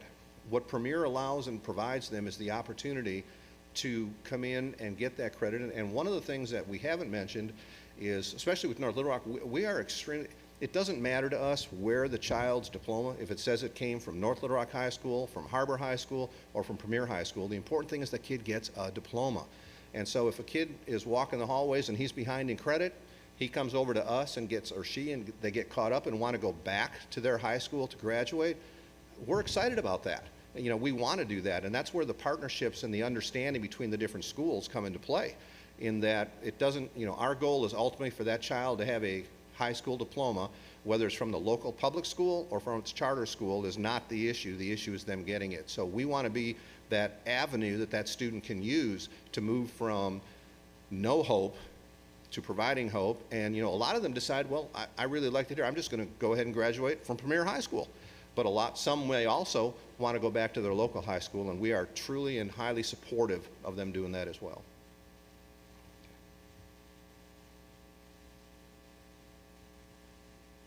Williams, do you have any additional questions? I do not. So my last question is looking at the rules for annual school performance, annual school recognition. This school district, I believe, meets the requirement of an open enrollment public charter school whose mission and enrollment are primarily focused on students who dropped out of high school or identified as at risk of dropping out of high school. And is that how you see yourself? Go ahead. Yes, and so, Ms. Kaufman, I think you remember I enjoyed that time we spent several years ago trying to identify these individual programs. And I think we still have work on the table to be able to develop a accountability system that really is fair and that is able to ultimately measure the performance of these individual schools. And I think that's what we've been trying to accomplish with the state as well, is how do we not just lay goals out, but how do we establish goals that really evaluate our mission and our vision, and are we really doing what we say we're going to do? And so, yes, I was a part of that task force in which we developed those rules, and amongst with other alternative learning environments as well. And we're proud that the state is trying to make gains of trying to develop a separate alternate accountability system. All right. Any additional issues? All right. Any additional discussion? Then I'm ready for a motion. Okay, I'll make the motion, and I guess I've got a question with the waivers that we've done. Does the motion need to include the detail of that, or can we just make a blanket motion to accept? It does not. I've written notes, and I think Tracy has also, of the things that we've rescinded and changed today, so that will make it into the charter contract, and it's part of the record because it's on the transcript, so you can just make a motion to approve for a shorter amount of time, longer amount of time, however you want to do it, or not to approve. I'll make a motion to approve the charter school application for Premier High School of Springdale.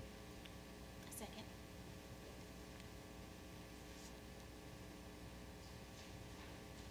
We have a motion by Mr. Baldwin and a second by Ms. Wright McMurray to approve this application. Any discussion? All those in favor? Aye. Aye. Aye. All right. Motion passes. And if you'll give us just a moment, we're going to fill out a voting sheet.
Ms. Hyatt, do we need to read each individual's response or read it into the record or just summarize that?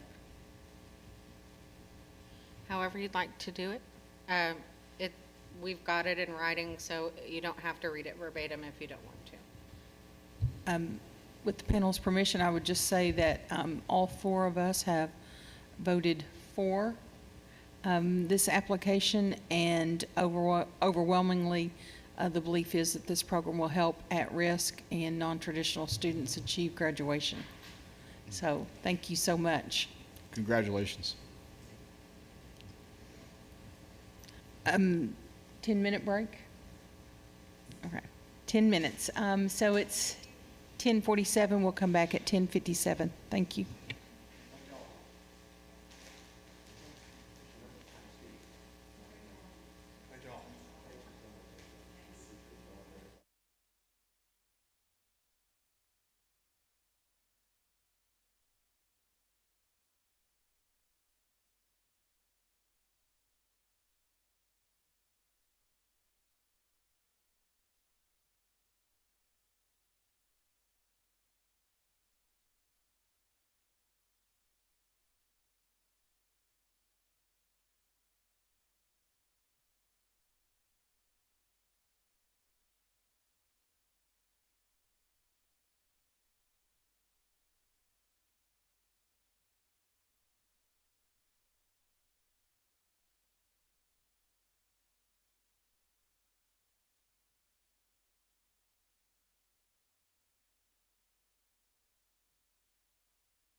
right, welcome back, and Ms. Hott, if you'll go over our procedures. Just like the previous hearing, please swear anyone in before they give testimony unless they're an attorney. After that, the applicant will have 20 minutes. We do have a school district signed up to speak in the hearing in opposition today, so you'll give that school district 20 minutes, and then the applicant will have an additional 5 minutes to respond. Following that, and following what we just did in the previous hearing, we'll address the waivers and the remaining legal issues. The remaining issues from the other divisions like finance or accountability, and then allow general questions for the applicant. Of course, you're welcome to ask questions anytime throughout and engage in discussion anytime throughout, and I'll be here if you have any procedural questions.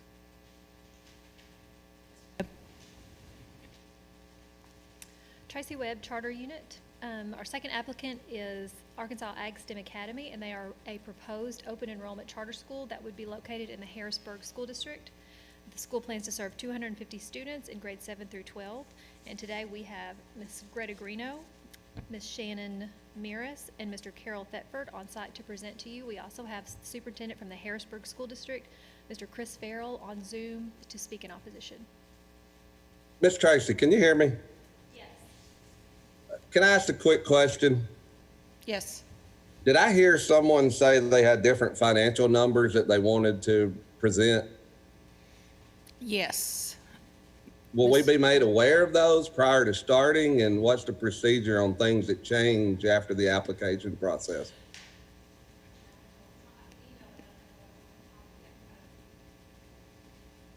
Or will it be made aware in the narrative? So the time has passed for people to submit things to be handed out or included as part of their initial application. Applicants are permitted, however, to bring demonstrative information or additional information with them to the hearing to be passed out to panel members. So since we did receive it now, they can use it during their presentation. Mr. Farrell, I'm sure we can get you a copy of it if you give us a minute to make sure that you have it since you're participating in the hearing. No, I'm fine. I just wanted to make sure that procedurally that was allowable. Yes, sir. Okay, thank you. And I'm assuming it'll be discussed in the narrative or in their explanation? Since it's not included as part of their application, if they want to have the panel members review it, they'll have to address it during their presentation and address the changes that were made if they're trying to introduce that information to answer questions or for changes in their application. Okay, because my narrative's based on the numbers that I've had for months, and I just don't want to be using my information if it's now wrong. Sure, and I think we can get you, we've got to get Dr. Williams a copy of it also, so I'm sure we can send you a copy, Mr. Farrell. Thank you, ma'am.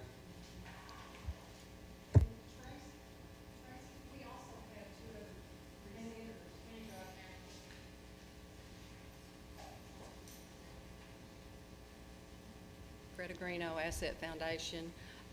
We also have two other presenters that you did not mention, but they're zooming in, so Michael Van Winkle If you'll speak into the microphone, please. Michael Van Winkle and Mary Norris, and they're zooming in, but they will also be available to answer questions and things, so. Okay. Did she go to make copy of the handout and copy that? Okay. Mr. Farrell, if you'll watch your email, they're going to try to send you and Dr. Williams a copy of the document that was just handed to us. Thank you very much, Ms. Kaufman. All right. At this time, if all those speaking in favor and in opposition will stand and raise your right hand, including all of our Zoom members. Do you swear or affirm that the testimony you are about to give shall be the truth, the whole truth, and nothing but the truth? Okay. Thank you, everyone.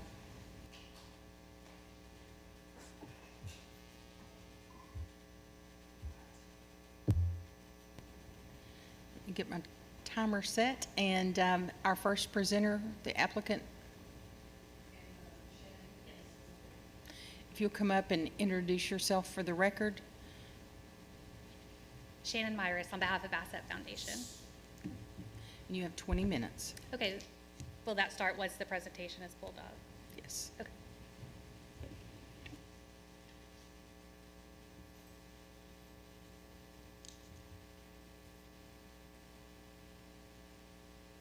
All set? It does not. There we go. Okay. All right. Well, good morning, and thank you to our distinguished panel for granting us the opportunity to present today. We also want to thank Tracy Webb for her assistance in getting us to this point, and Senator Dave Wallace and Representative Dwight Tosh for their support of what we are working toward today. As I said, my name is Shannon Myris, and I'm a member of the Asset Foundation, which is the sponsoring organization for Arkansas STEM Academy. We are a 501c3 organization, and we have several of our board members here today in the room and some available on Zoom as well. And I want to talk to you a little bit about how I became in the work to establish this proposed charter school. I'm a proud graduate of Weiner High School, where this proposed charter would be located. And while I was there, I served as chapter president of the FFA, which is the Future Farmers of America, in case you didn't know. In addition to that, I was a cheerleader and played softball. Weiner was one of those places that it was the perfect size where you could participate in every activity. It was great. In fact, our entire cheerleading squad was the same group of girls that served as the chapter FFA officers. And nothing about any of that fits any stereotype you might have about agriculture or cheerleaders, but that's the way it is in Weiner. Later, I served as a state FFA officer, and I attended college as the first in my family to do so, and majored in agricultural business. From there, I went to law school with one goal in mind: to obtain my LLM, a master's in agricultural law, and the University of Arkansas just happens to be the only school in the country that offers that. I was fortunate to be able to achieve that goal. So why do I share all of that with you today? As an example of how much more there is to agriculture than just a farmer checking his field or someone out checking her cattle. There are endless opportunities in agriculture, far beyond the stereotypes that we often hear about. And that's the missing link for so many of our students. Through agriculture, we can tie the curriculum to something real, something students can see and feel and be a part of right there in their own community. And that's what's driving our group of community leaders to push for this charter school today. We see the need. We see the need for school choice. We see the need for providing options for students in the Delta, the need for a workforce that is ready, and an industry that desperately needs young minds who already get it, who are already familiar with agriculture and understand its importance. So let's talk about agriculture a little bit.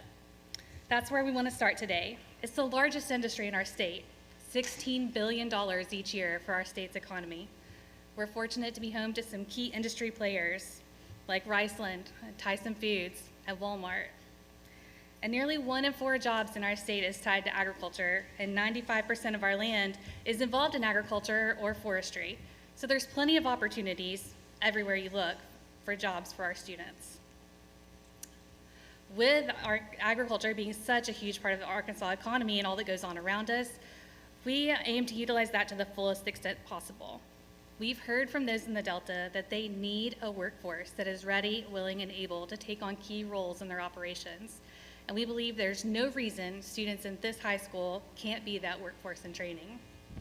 Just one example of the need for an agriculturally aware workforce is a family who spoke up during our public hearing.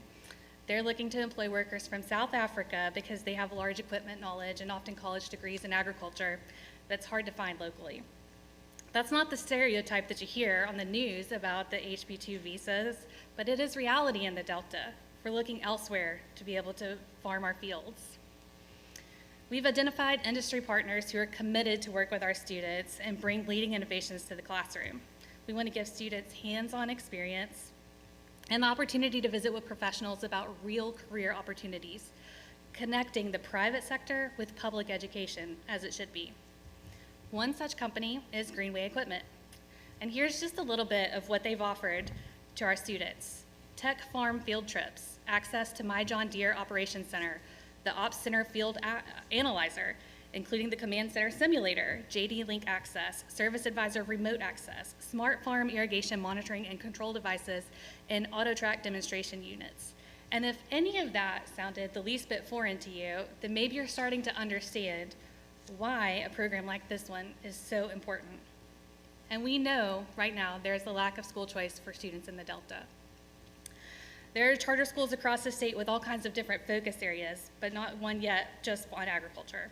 The arts, for example, have opened up in Central and Northwest Arkansas, but we don't have those options available in the Delta. Here's a situation where a picture speaks more than 1,000 words. Students have opportunities and choices in the most populous regions of the state, but not in the Delta. Students there should not be denied a school choice option, and that's where we come in. Currently, there are very limited options for students. All of the contiguous districts have a D rating or similar. 83% of students in this county, where we would be located in Poinsett County, are qualified for free and reduced lunch. For the whole Delta region, nearly 3 in 4 students qualify for a free and reduced lunch. And with school options like this, and the socioeconomic deck stacked against you, then it's hard to climb out of that hole. Compare that with Benton and Washington and Pulaski counties, where the percentage of children below the poverty line is significantly less. That's where we see the need for a school like this to provide the jobs. Some more data about the rural profile, where you see the poverty is significantly higher in the Delta. And with our mission statement, we aim to inspire and equip students. We want to show them the connection between the real world around them, something that's in their own backyard, and demonstrate the opportunities that are available to make a difference. We want to equip them with critical thinking skills to be able to find solutions and identify the problems that are around us.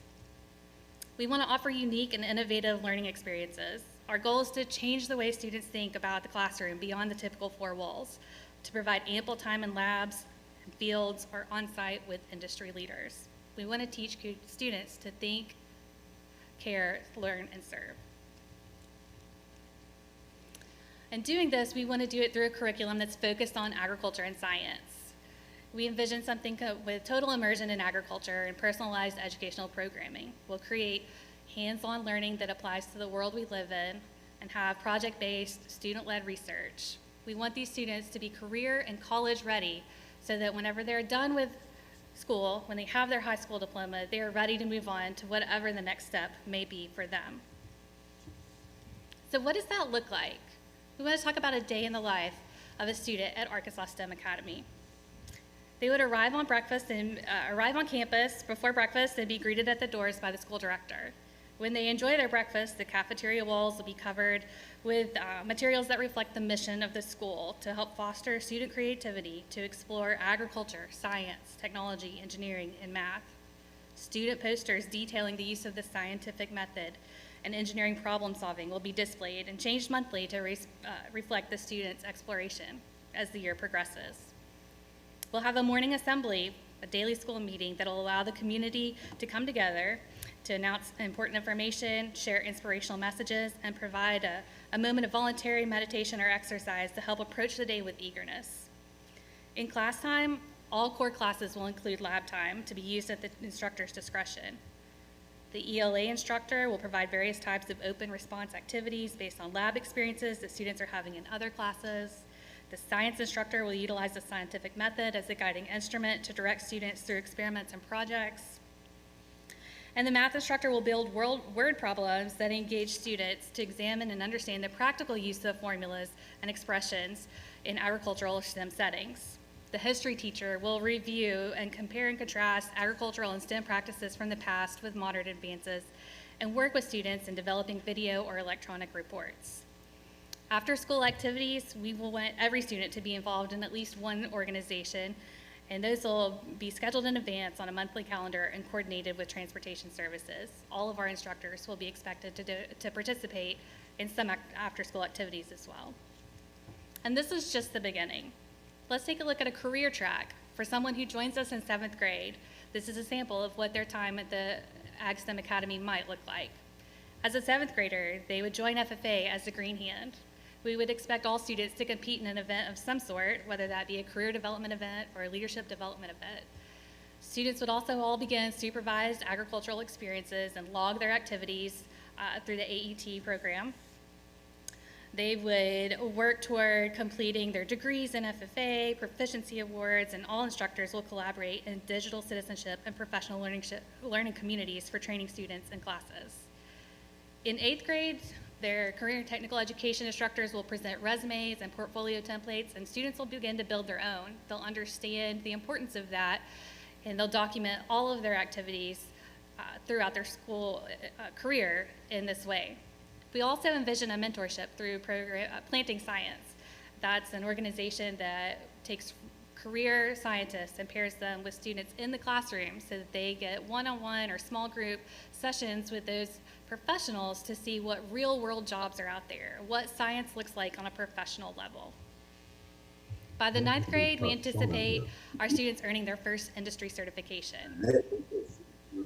We expect them to start to hone in on their area of interest and further develop their SAE and focus on community service. In 10th grade, they'll start to identify possible career tracks in agriculture and participate in career fairs. They'll start using that resume and portfolio that they've began to build. They'll develop professional communication strategies to maintain relationships in the industry with those that they've met through the career fairs. Our juniors will participate in quarterly college visits or visits to manufacturers or other industries in the area that represent possible employment opportunities. And our seniors will engage in job shadowing quarterly. Their resumes and portfolios, once completed and documenting all of these activities, will be reviewed by all school instructors and the school director, and that'll represent a capstone project and be presented for the CTE instructor for credit. Now, to make all of this happen, we definitely need some key partnerships.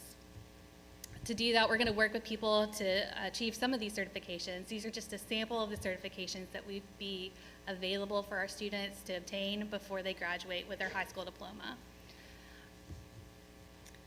Now, we've identified some people who will be able to help us achieve that. In the private sector, we've already talked about Greenway equipment. We've worked with Eagle Seeds. We've got partnerships with the Division of Agriculture at the University of Arkansas and Arkansas State University. And I want to share with you some of the things that they've had to say about this. Dr. Donald Kennedy at Arkansas State University said that the proposed school location is ideal because it will be situated in one of the most productive agricultural regions in the world, which is pretty remarkable. In this region, Ag STEM students will not only be exposed to large-scale row crop agriculture, large poultry companies, and other agricultural industries, but just minutes away, they will have numerous opportunities to partner, work, and learn alongside agricultural scientists, educators, and students at Arkansas State University. Dr. Tim Burcham, who is the director of the Northeast Rice Research and Extension Center for the University of Arkansas System Division of Agriculture, offered this in support. Never has there been more need for a STEM-enriched agriculture curriculum than today. The state's #1 industry is agriculture, and it's the most critical component of the Arkansas economy. A properly trained workforce for this new digital agriculture paradigm is essential for Arkansas's continued leadership in food production. We also have community support. In the words of Senator Wallace, with a curriculum that focuses on agriculture, as well as guidance from career mentors, students graduating from the academy will have an advantage of obtaining jobs with agricultural businesses in the area. The school will give students the option to continue with higher education or training, or graduate with industry certifications and enter directly into the workforce. This endeavor would be an asset to Northeast Arkansas and the entire state. And Representative Tosh echoes those sentiments. As he said in his letter of support, as a representative for the district, I would like for parents to have a school choice option. I cannot even begin to imagine the positive impact a school will have on agriculture in Arkansas. Above all, students will benefit from an education that focuses on their career choice for the rest of their lives. And those are just some of the examples of the level of support we have throughout the community. Our preferred location for this is the former Wiener High School building. We've provided the necessary notice to Harrisburg, and we are prepared to move forward with the process that's outlined in the rules from the Division of Academic Facilities and Transportation for securing a lease or purchase of the facilities. Again, I'll rely on Representative Tosh's words regarding the facilities, specifically the high school and agriculture building. Throughout the years, those buildings were repurposed for several entities that never happened. The buildings have been vacant for 7 years with no clear purpose and are quickly deteriorating. In addition, we have a 16-acre plot of land that is located just adjacent to the school. This provides an incredible opportunity for our students. The family that owns this land has provided a letter of support and a commitment to allow the use of this 16 acres of land with a well for educational purposes. And we have the commitment from a local well company to help service that and work with students as well. So what could that possibly look like if we were able to use this field as a laboratory? Well, one thing that we could do with that is use it as a soybean plot. And doing that would allow students to test varieties and show genetic differences in growth and maturity, leaf shape, root development, nitrogen fixation, and the list goes on. Eagle Seed has committed to helping our students do just this. So with all of this in mind today, I want to ask you, why not? Why not give students in the Delta the option, the choice? Why not take a step toward creating a school that's focused on our state's #1 industry? Why not allow a grassroots group of individuals comprised of educators, administrators, and community leaders and private sector members to join together and establish this school? There may be some today who speak out against the idea, but I urge you to listen carefully to what they have to say, because they are defending themselves. They are not speaking out against this idea, because this is a good plan and a good idea. The proposed charter school is great for the students there, it's good for the Delta, and it's good for the state of Arkansas. And with that, we encourage you to support approval of the charter, and we will gladly answer any questions that you all may have. I do want to leave a few minutes of my time to allow Greta to address any changes that might have been made to the budget.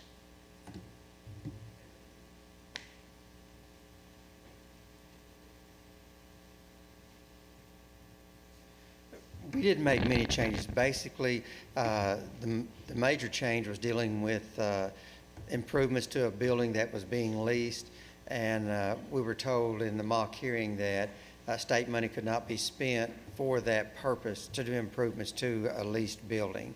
And so we took that out of the budget. We made some minor adjustments in a few other areas, but that was the only major adjustment that we made. State your name for the record, please. My name is Carol Thetford.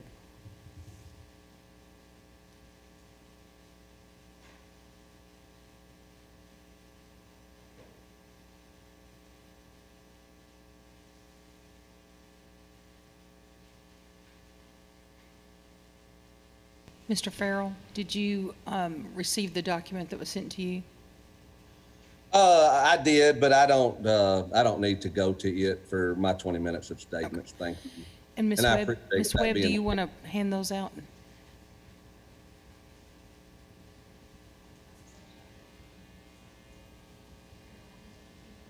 Okay.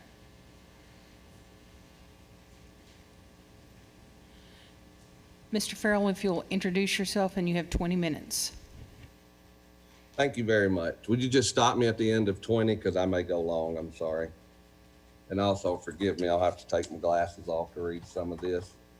I enjoyed the presentation that was just made by the asset group, and I think a lot of what they said holds true, which really helps, because I'm excited to know that there's a need for a charter school, especially tied to ag. I'm Chris Farrell, the new superintendent here at Harrisburg. And one of my first things that I'm going to pursue, and I've started talking to ASPRC and other members about how to go forward with this, is converting Harrisburg to an ag tech charter school, much like the one at Centerpoint. Because I too agree there is a huge need in the Delta for an ag tech school.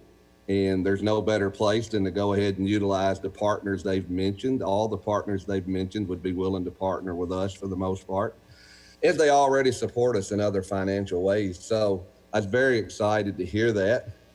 I am a product of the Delta. I was born in Mississippi County, raised there, graduated from Manila, went to a tiny school called MISCO that got caught up in consolidation in 1986, like all the other schools under 350. I live in Wiener, so I've discussed this with the community often. It's a painful thing when you lose your school. And so I get pursuing always getting that back. I was in 9th grade when we lost our school at Misco, and I'm 49 years old now, and it still hurts just as much today as it did the day we lost our school. So I can be very sympathetic to that. I'm also from agriculture. I chopped cotton from 3rd grade to 10th, and fortunately someone showed up intoxicated for work when I was in 10th grade, so I graduated to cutting wheat, and it's still to this day the greatest promotion I've ever got. Because the combine was air conditioned, the cotton field is not.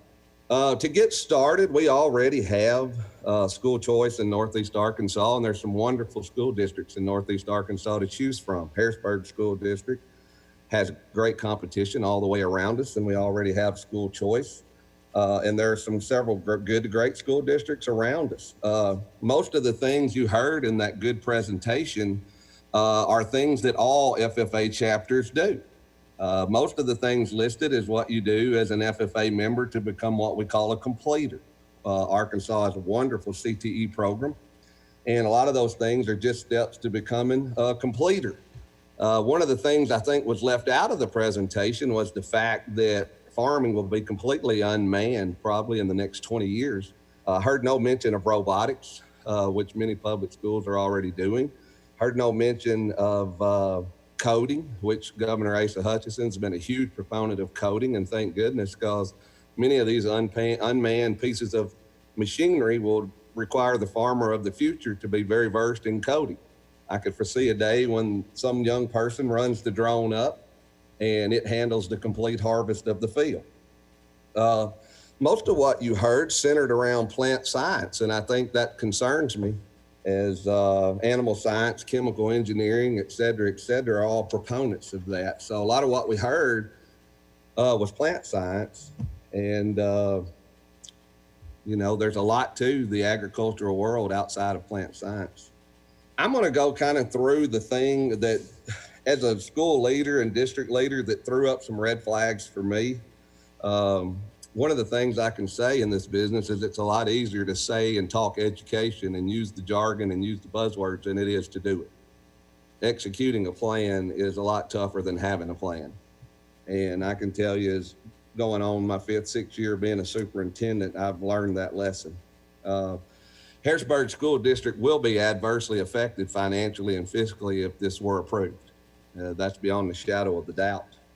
Another red flag I would have is Ms. Greeno, the president, and Ms. Jones, the treasurer, being a mother-daughter. I don't think I've heard of a school board around where the mom would be president and the daughter would be the treasurer. That would be a bit of a red flag for me. Blended learning, cross-curricular instruction, and many of the buzzwords that are mentioned in the application are all things going on in public schools currently. And they're buzzwords that sound great, and saying them is a lot easier than doing them. Let's see. Partnerships, there's nothing mentioned in the partnerships that public schools aren't already doing. The 2 partnerships that are mentioned are avenues that any school district can do. And that's on item 7 of the application. Number 8 on the application, the public meeting they held on May 21st, 2020, 30 in attendance doesn't support 90 7th to 9th grade students coming in. Right now, the math tells me here that we get 5 7th graders from the current K-6 campus at Wiener that is part of the Harrisburg School District. Roughly, we're guessing we get 35 to 40 from the Wiener School District, 7 to 12. The students, a lot of students in Wiener choose Tuckerman.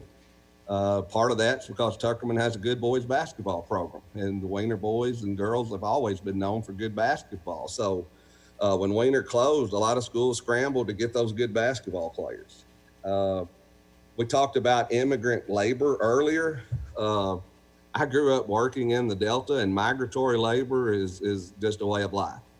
And the jobs that we're talking about a STEM school producing would not be the general labor jobs. Now, I understand doing those jobs teach you more about the farm, but it doesn't teach you anything about the ag STEM side. It's just being a general laborer. So I don't know that that holds as much water with me as it may some.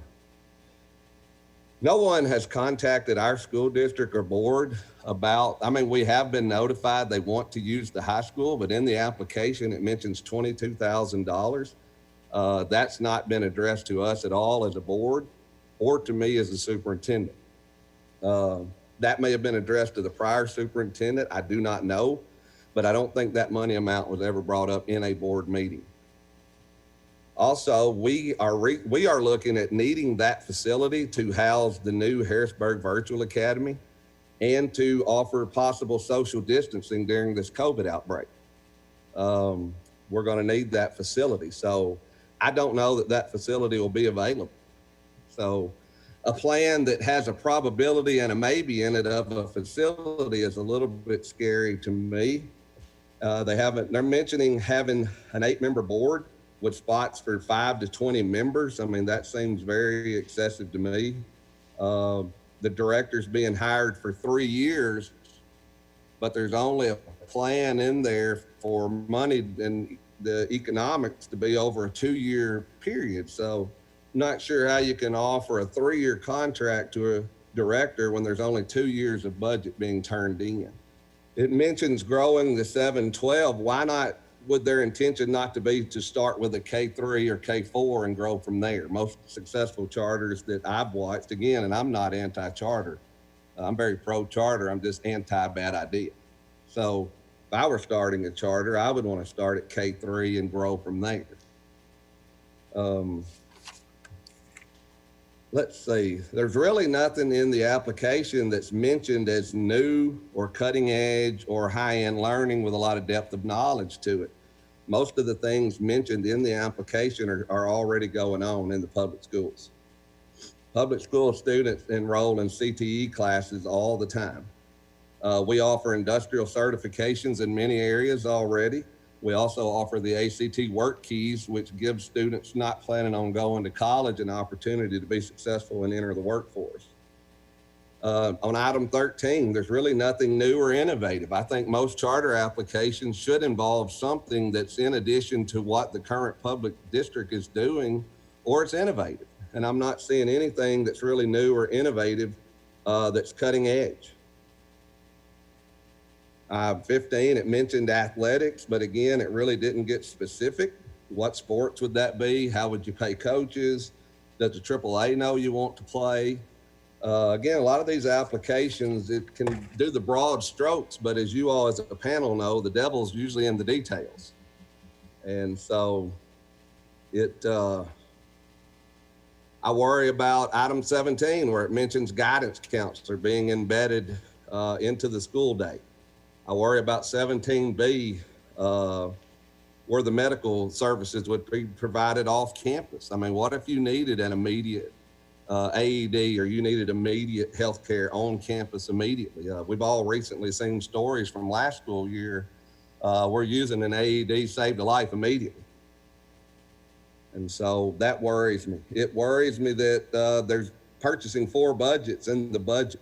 We all know buses are very expensive. You know, how will we pay for those? No procedures for an ALE concerns me. There's no real understanding mentioned of the need for the treatment of ALE students. I do not see any ELL students or ESL students mentioned. You definitely in a migrant transient population like the Delta, you're going to have a plan for how to deal with non-English speaking students. I do not see that anywhere mentioned. You know, and it talks about in the application at item 18, mentors accepting eligible students. Well, what would make a student ineligible? I get nervous when I see the word eligible because it makes me think that there's a way to be ineligible. So that's a concern that I have. Let's see. I don't see how they can carry 90 students. And in that, only 10% of those 90 can be from members of the board. So that would limit that to 9 students. So I'm not sure that was thought through. I I don't think there'll be a need for a lottery process because my best math indicates from talking to other district superintendents that they probably would not get over 45 students in the first year. If my math is correct on that, and if my math's correct overall on the sheer economics, it's going to lose $800,000 a year. If we go to the director is going to make $80,000 to $110,000 for 90 students. That's probably going to be more like 45. Teachers are looking anywhere from 35 to 45,000 based on 3 years experience. And then something that kind of jumped out is the ag teacher would be making 10 to 15,000 more than individual teachers. I'm not sure how individual teachers would feel about that. Fringe benefits are close, but I'm not sure that enough was allowed there. You know, sometimes 26% will get you by, but it doesn't always thoroughly get you by. Looking at paying secretaries, $35,000 to $45,000, and you know I'm at $21,500 on secretaries right now, so that's and $35,000 to $45,000 for the secretary would be the same amount that teachers are making. So to me, a teacher would want to forego the headache of dealing with children and be the secretary. I'm just thinking financially. Talking about the facility, I'm not sure that there's a facility. That's a big question mark for me. And then other things, I think for me on the other sources of income, a red flag is that the grant has pending by itself, 1.25 million pending, where there's an application process and it's very competitive and you could be told no. That pending is a little bit scary to me if I was on the charter panel, because, and again, that's only for 2 years. So in year 3, how do you plan to continue to fund a multi-million-dollar business that you plan to grow? Again, ELL, there's no money mentioned in ELL. Health services, roughly $5,000 will not be enough. There's no mention of PT or OT, how you would deal with that. Pupil transportation, $42,000 will not be enough for 4 buses. The upkeep of 4 buses, I don't think $31,000 would be enough.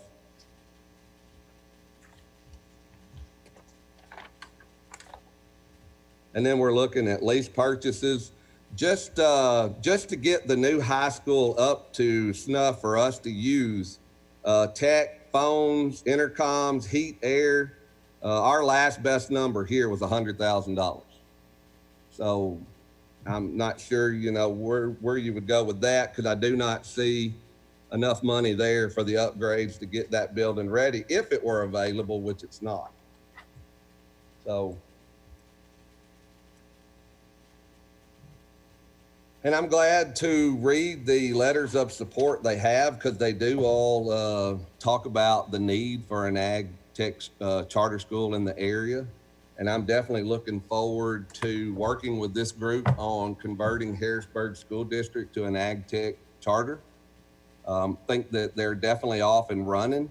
And I think we could definitely partner with them on bringing this home and utilizing our facilities. And we definitely welcome everyone on the asset group to have a say in this, because I do agree. I think it would be great, and would love to get them involved in that. So that, because I agree, growing up in the Delta, I think we can educate and do things as well as anyone else in the state. I'm proud to be a product of the Delta. Farmers played a huge role in my development.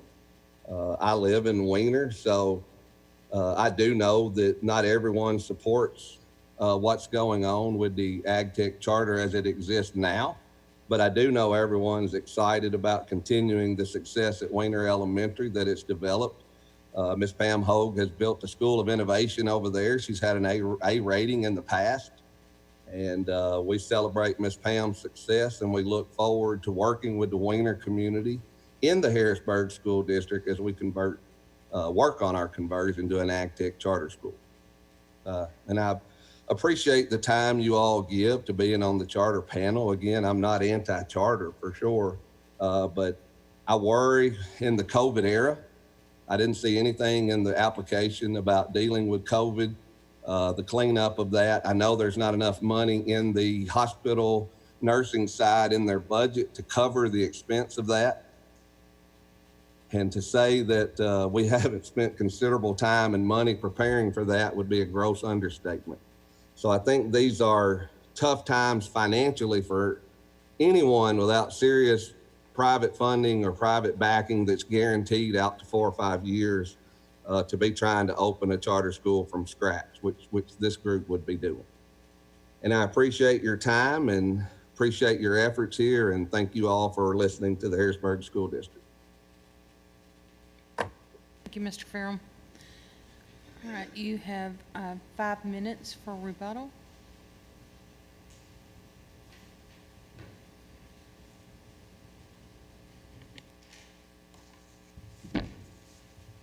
Thank you.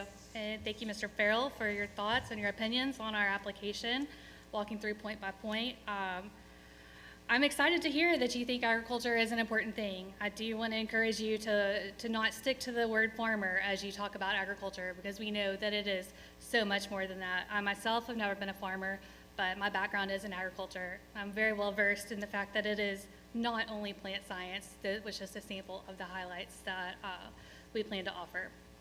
So we did provide notice to the school district. Now, whether they had a functional superintendent or not at the time, or whether the school board decided to bring that up, that is beyond our control. We've met all of the requirements as outlined in the rules and the statutes. So we just want to address that.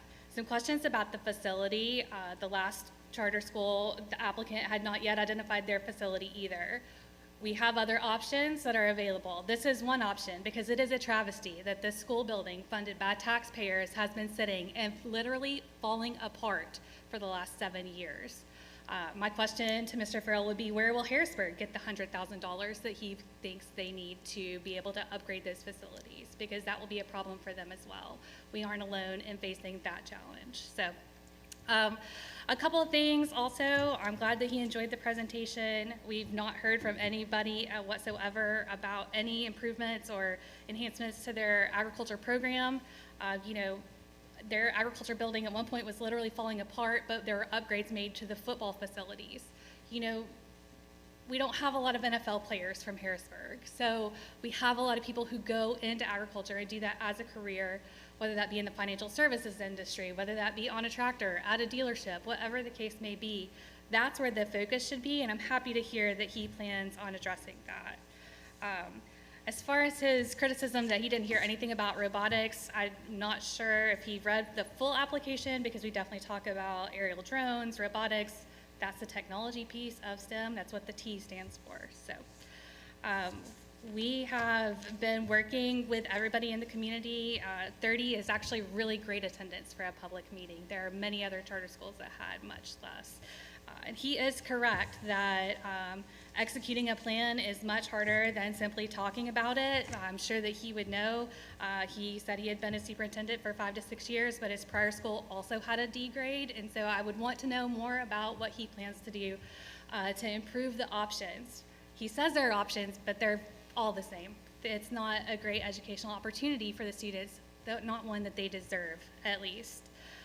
We agree with his support of the Weiner Elementary School. It is a fantastic school, and that is the reason that there is not a need for a charter that addresses K-3 there, because that school is excellent. It already provides our students with adequate educational opportunities.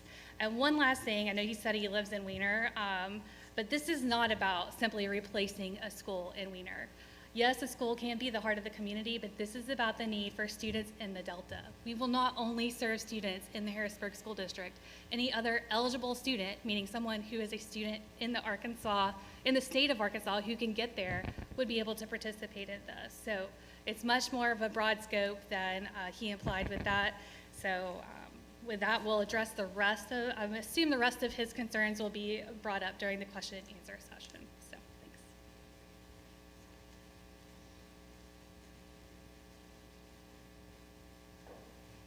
Thank you. Ms. Hyatt?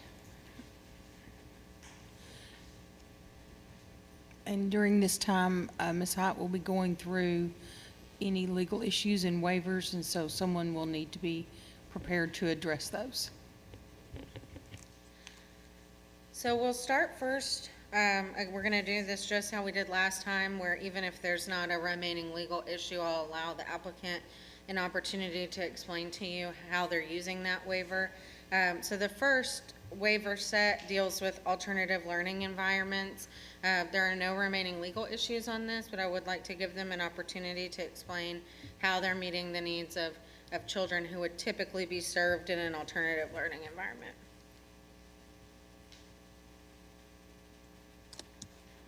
My name is Mary Norris. We're reverberating in here.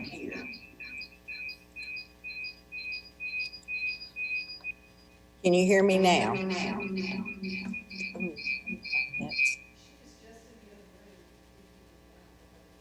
What do we need to repeat?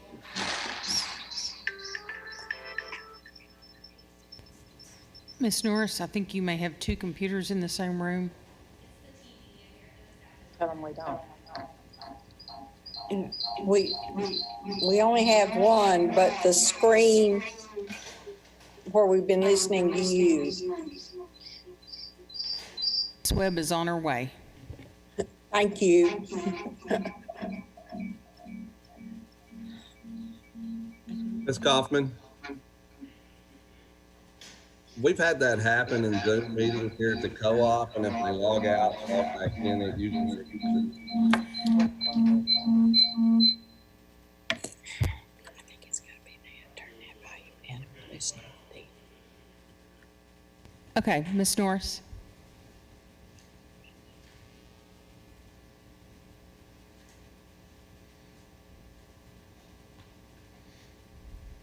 Tisha, are you muted? Unmute us.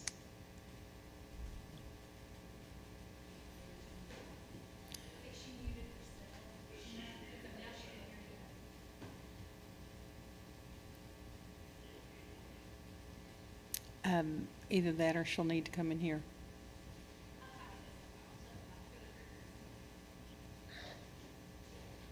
Are you muted up here? Can you hear us? You're muted.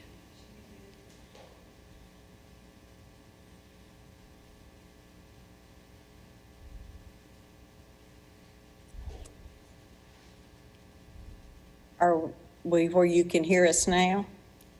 Yeah, Just a second. go ahead.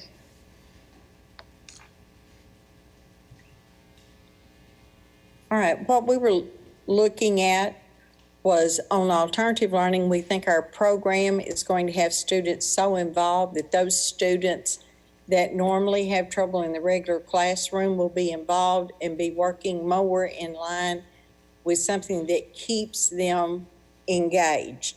We will look at joining with any cooperative or regional learning, alternative learning environment if we have a student whose needs we cannot meet.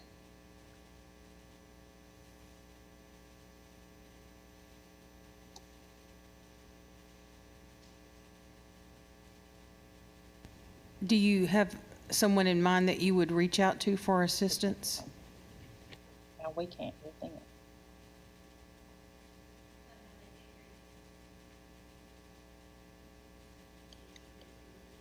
Text them and tell them we can't hear them anymore.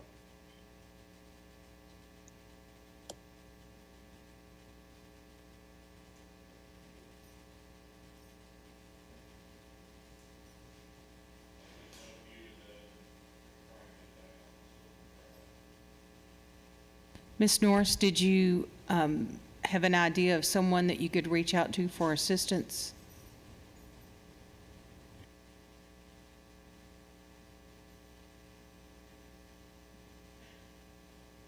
Debbie, I heard you say that, do we have any idea who we can reach out to? Okay.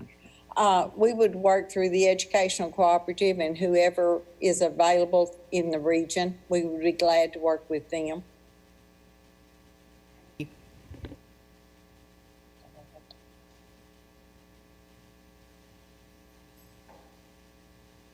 If there aren't any other questions on that, I'll move on to the next set of waivers, which has to do with the school board. I think it would be helpful if they kind of clarify what their governing structure is. I believe that the sponsoring entity board and the local school board are going to be the same school board, based on my review of the application, but it would be helpful if they would kind of go over their governing structure for the school. And then once they've done that, they're just one little housekeeping matter we can get to.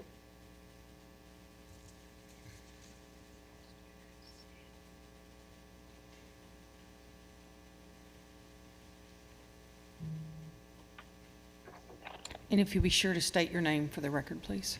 Greta Greeno. Yes, our foundation board will be the governing board, and we have currently 8 members. And of course, our bylaws, we do permit 5 to 20 members. And we will require, of course, all of us to complete professional development. The board, if you're wanting to understand about the how the board is going to work within the, with the director, and is that the question that you're asking?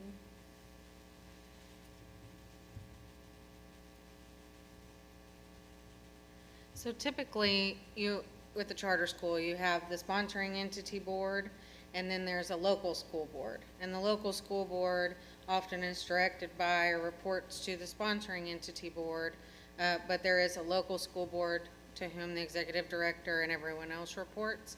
In the previous hearing, Responsive Ed, they have their CMO board, and then they have a local school board for their schools here in Arkansas. It's not prohibited for a local school board and the sponsoring entity board to be the same. But if that's the case, we just need to know, how are you going to ensure that there's not any conflicts of interest on your local board? How do you ensure that the business of the sponsoring entity doesn't impact the business of the school? Who has financial responsibility for which pieces? Because we have run into some issues with that in the past.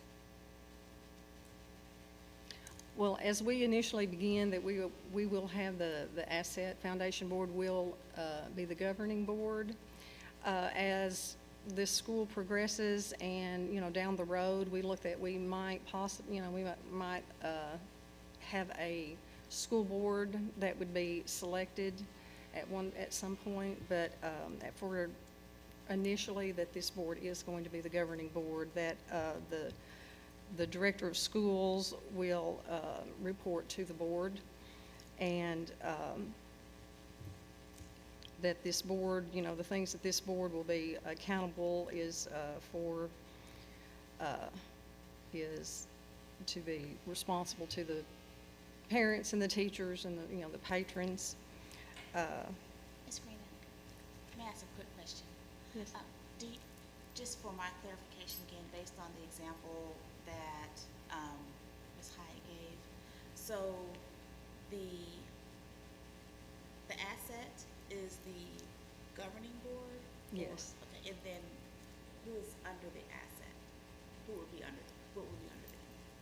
Will be the director of schools. And so will there be, based on her example, will there be a school board that No. will be between the director and the No, asset? not at this time, no, not initially. This board will be, and this board will, complete all the professional development requirements, that are necessary, and so, is there a question? Or- Yes, does this board currently meet? Are you already Yes. organized board?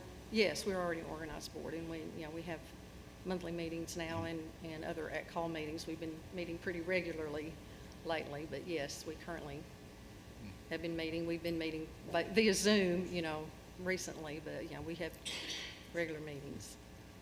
Describe for us the Asset Foundation, what it is and what its mission is. How long has it been in existence? What capacity it has relative to education? Yes, well, we formed Asset Foundation. We got our 501c3 in 2017, and we formed this as an organization to support agricultural education. ASSET stands for Agricultural Studies in Science, Engineering, and Technology.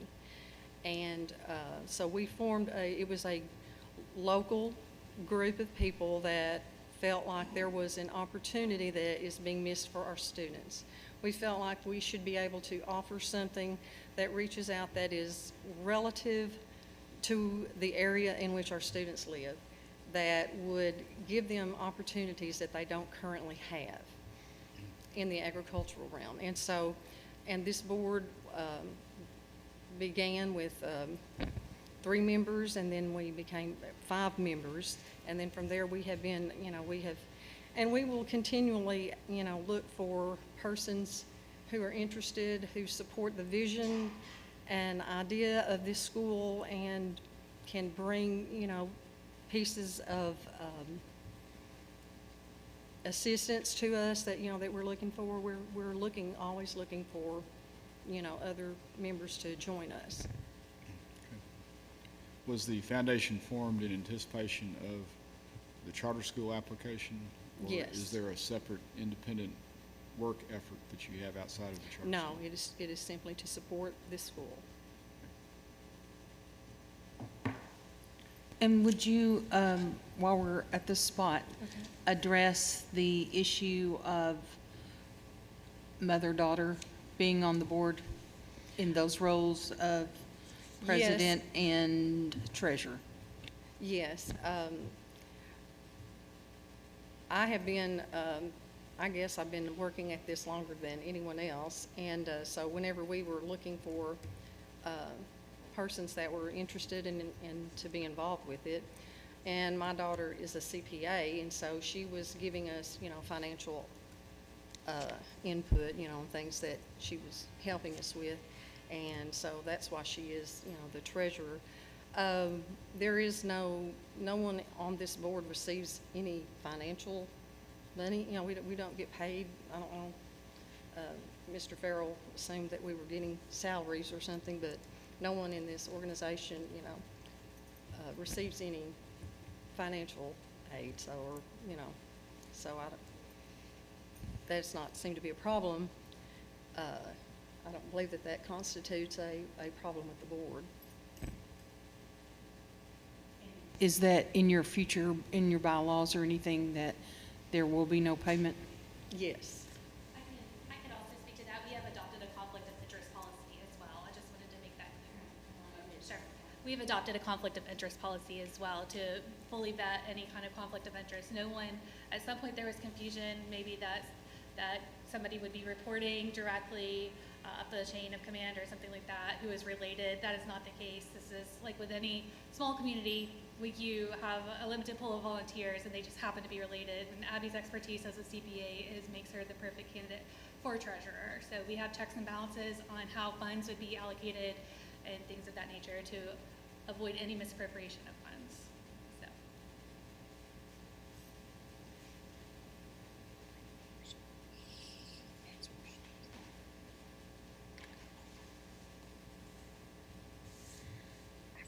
Okay, so on the school board waivers, I believe they need to add 3, 613, 630, 631, and 634. 630 and 631 deal with elections, and clearly they're not going to have an elected school board. And 634 deals with the size of the school board, and since they have the ability to go up to 20 members, that would be outside of what's allowed for in the law. So I believe they need to add those 3 waivers, and if they are okay with that, if they could, someone could just confirm for the record. We are agreeable to adding those sections to our waivers.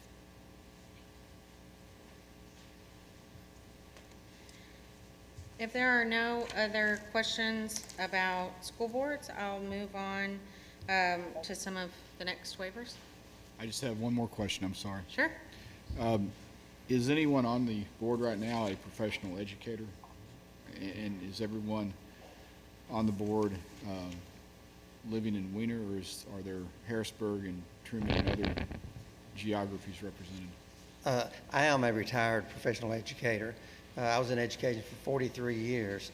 Also, Mary Norris is on the lady who spoke earlier. She is a retired educator also, was taught elementary school and is a reading specialist and a curriculum specialist. I live in Jonesboro. Mary lives in Wiener. I worked in the Jonesboro area all of my life.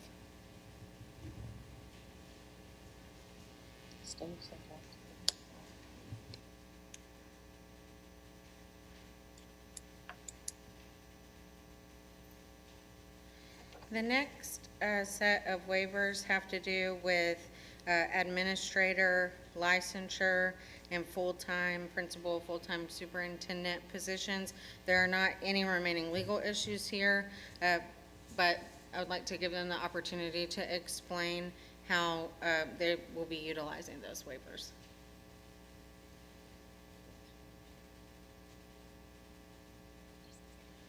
Because of the size of the school, it's obvious that we can't employ multiple people, and so we will be looking for someone that will have multiple duties in those areas.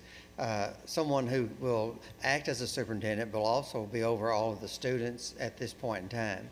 As the school grows and the need arises, at that point we would separate duties and have possibly a director of schools and a principal at that point.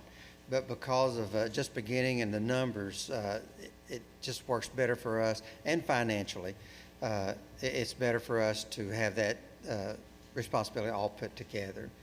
This person, who we want to call him a director instead of a superintendent, because we want to make sure that it's someone that is very diverse in their abilities and can do different things.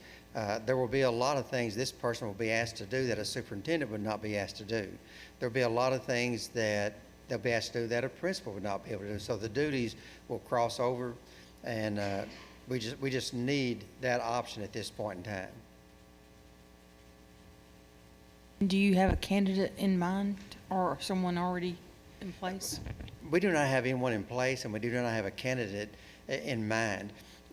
We are early in the process, and I think our feelings was, until we can say we have been approved for a school, why ask someone if you want to come be our director? We have discussed the kind of person we feel like we need to look at, because it will be a unique school in what we're looking at. It will need to be someone who can think outside the box, who is creative, and is willing to step out and probably take some risks. So we will look for a very unique individual, and we don't really have anyone in mind at this point.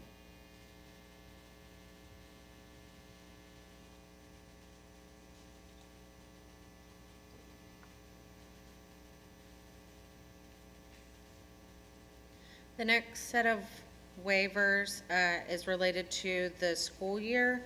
The applicant asked for a waiver of the school start date law and represented that they were going to be doing a year-round calendar. Arkansas Code 610-108 specifically permits a year-round calendar and negates the need for a waiver under the law that they've cited. So if they don't have an additional rationale for the need for that waiver, I don't believe it's necessary.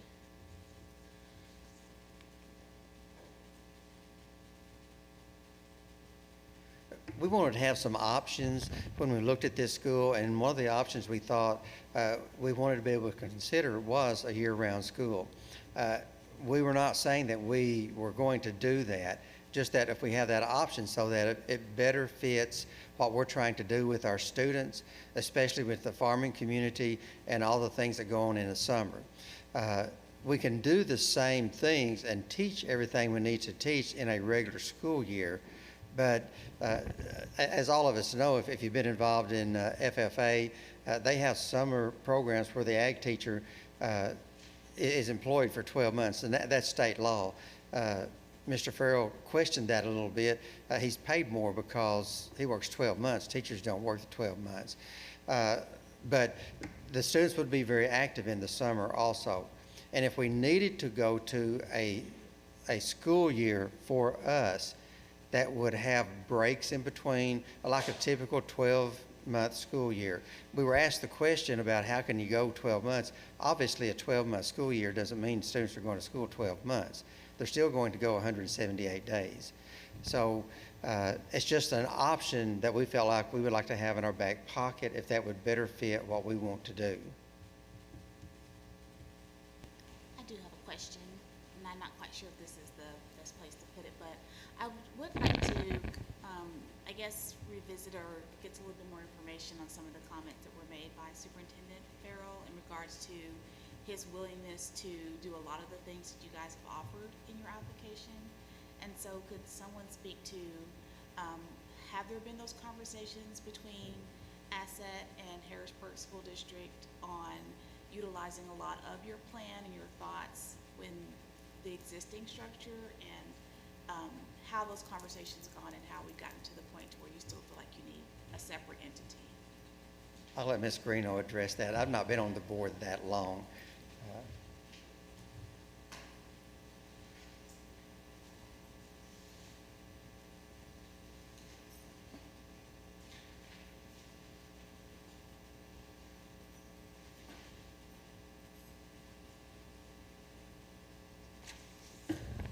Well, we have had these conversations with Harrisburg School District since about 2012, whenever they were initially considering closing the high school portion of the Wiener School District, or former school district. And we went before them, I went before the school board 2 different occasions, asking them to consider doing what we're talking about doing right here as a conversion charter school.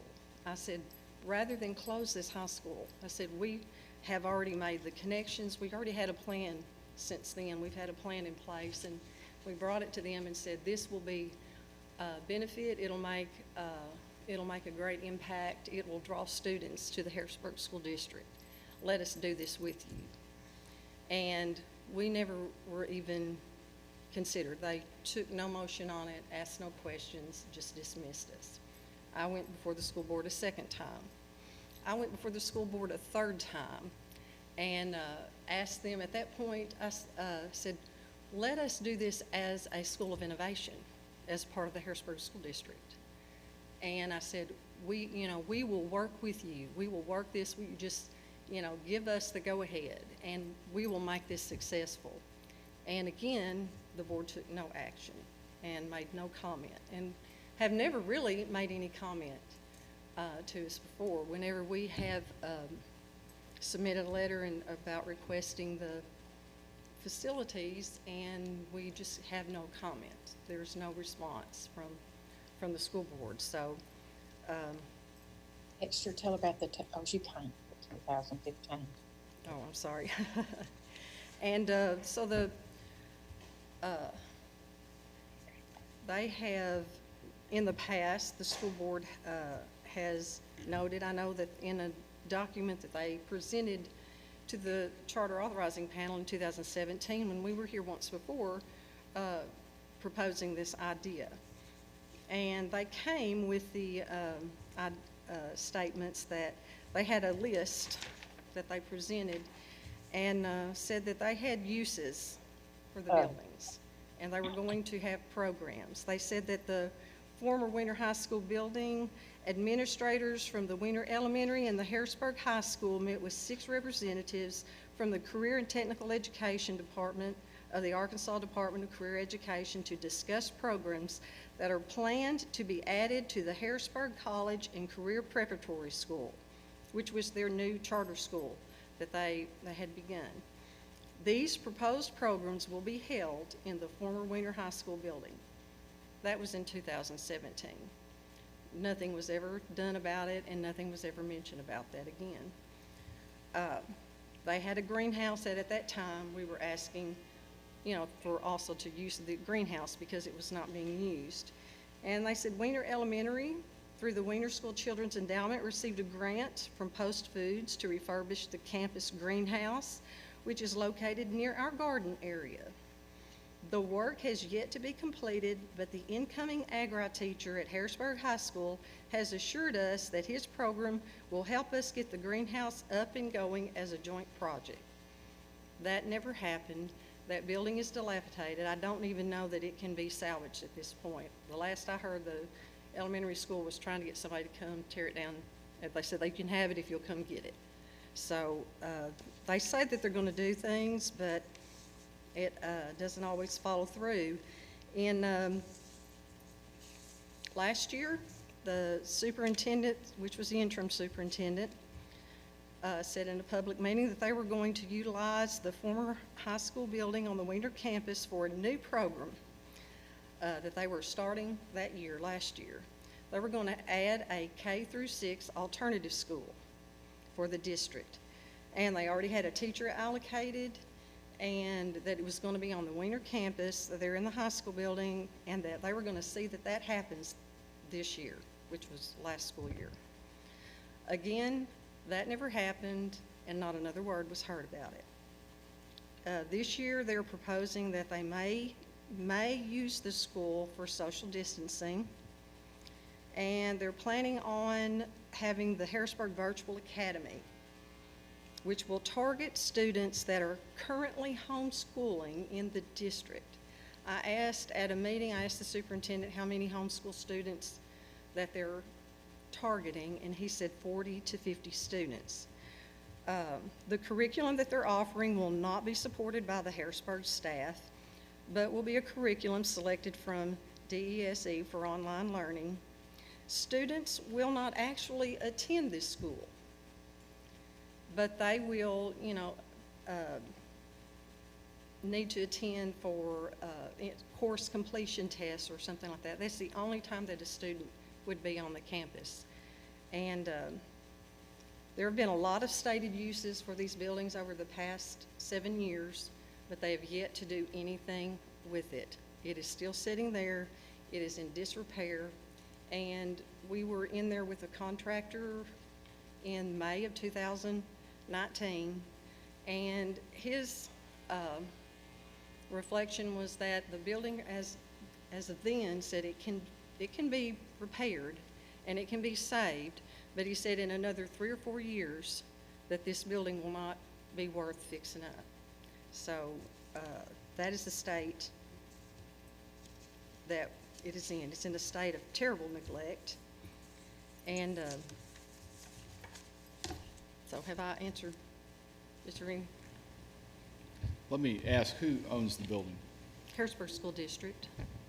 Okay, so if we approve the charter school, how does the building ownership transfer, or does it transfer? We have already requested the Division of Public School Facilities and Transportation to look into this. We are ready now to submit a petition to ask them to get involved, because we've had no correspondence from Harrisburg School District. Mr. Farrell was, saying, well, I don't know where they come up with this figure of $22,000. They've not, as far as I know, they've never negotiated anything with us. We have tried to. They refuse to talk to us or acknowledge anything that we have sent their way. So we have asked real estate dealers around the area and asked them, what would a building like this, in the shape that it's in, what would be a proper lease for a facility like this, which there's, that's been in disrepair. There's not too many buildings, that's an enormous building. It's about 43,000 square foot. And, so there's not a lot of comparison. A lot of schools in the area have, when they have had consolidations and they have buildings that are empty, sometimes they will donate them to the city and let the city take over the maintenance of them and use them, for community centers or whatever other, occupations. So.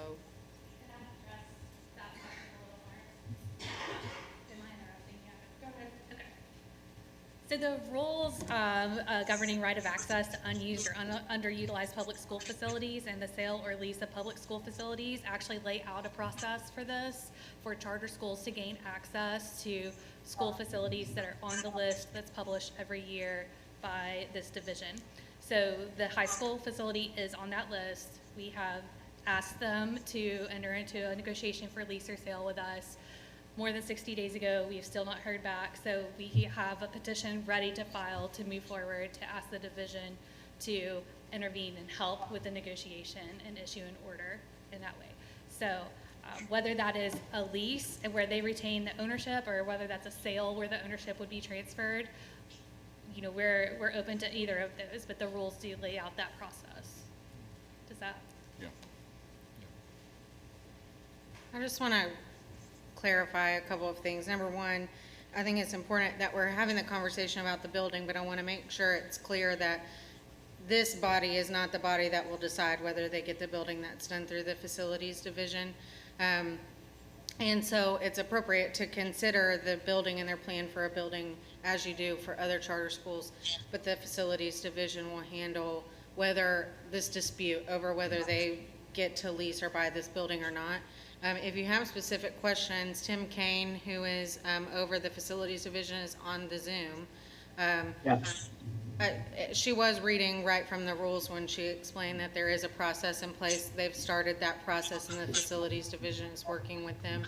Tim, is there anything else I haven't said? No, the only thing I'll clarify, Mary Claire, is that the entity that the petition would be filed in front of would be the commission that we report to. So that'd be the 3-person facilities commission. So my question, I guess, why I asked about the building is it's really key to your strategy. And I was wondering, with the Harrisburg school system owning the building, what the process would be to transfer it. And I guess what I have seen is quite a bit of animosity between the two groups. And so is there a way, and are you intending to force Harrisburg through, you know, whatever process there is to transfer the building to you somehow? Sure, we are open to discussions. We would love nothing more than to sit down and have a discussion, and maybe now that Mr. Farrell's there, that can happen. You know, he's only been in his role for a few weeks there, so previously no one was willing to engage with us. So this could be different. We're open to that. We are just following the procedures that are laid out by the law to try to achieve that goal. This is not the only option for the school. Obviously, it's already set up as a school, so it's an ideal place for a charter school. But we have other options that we've explored for housing the school. So it's, you know, if it doesn't work, if we aren't able to get approval from the commission or negotiate a lease, if we're able to do that, then we have other options as backup. So, but it would still be located in Wiener or the Wiener area. So access to that 16 acres is still would be something that would be very viable. Sure. So the timing of this, you guys have been working on this for some time, it looks like. And Mr. Farrell came in to his role recently. Have you all sat down with him directly to talk through this? I have not sat down with him. I don't know that he's been reached out. He's been given the email notices as well as the mail notices, but we have not heard any response back. A question, are we still under the legal review? Sir? Okay. I have some questions, but I'll wait till we finish the legal review. So this conversation originally started as my request for them to provide additional rationale about their request for a waiver of the uniform start dates for the beginning and ending of the school year. And I think the information they provided is helpful. I don't necessarily think that it spoke to why they need a waiver from the uniform start and end dates. As the law exists now, they have the ability to either operate, on a year-round calendar or to follow the uniform start dates. There's that flexibility in the law. So if they're unable to do either of those, if they want to have something that's not the uniform start dates and also not a 12-month, I would appreciate some additional information there to justify the waiver, because I'm just not hearing it based on what was previously said. Add to that, maybe is not a complete answer for me. Sure, we're willing to withdraw that waiver request so that we can operate within the parameters of the laws that exist.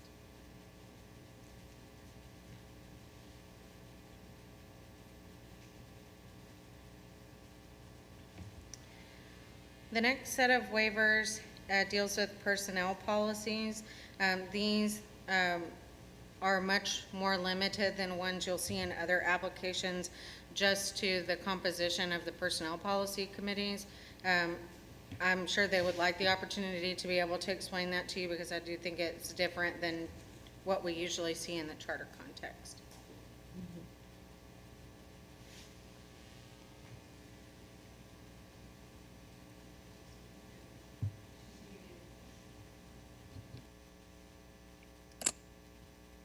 Can you hear me now?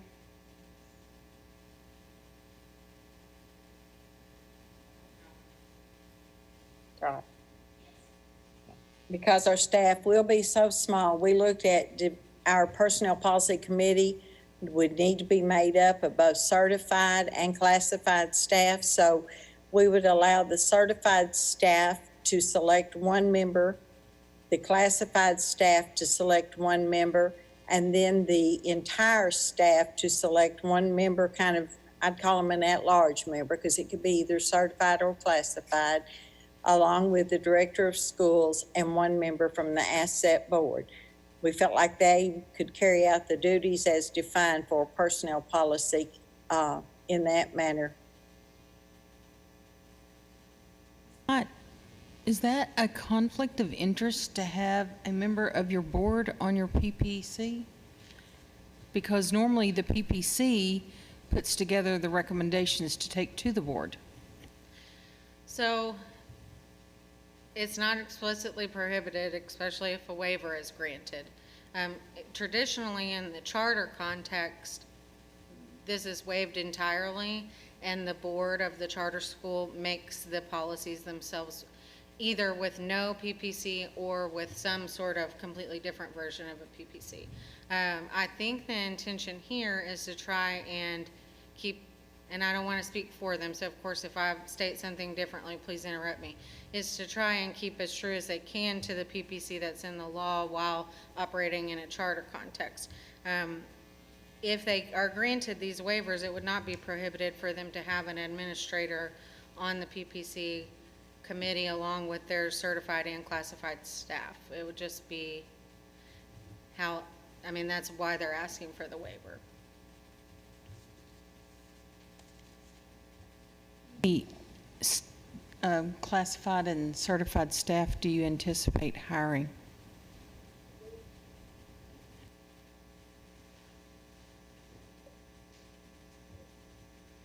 I think the total staff would be somewhere around 15 initially.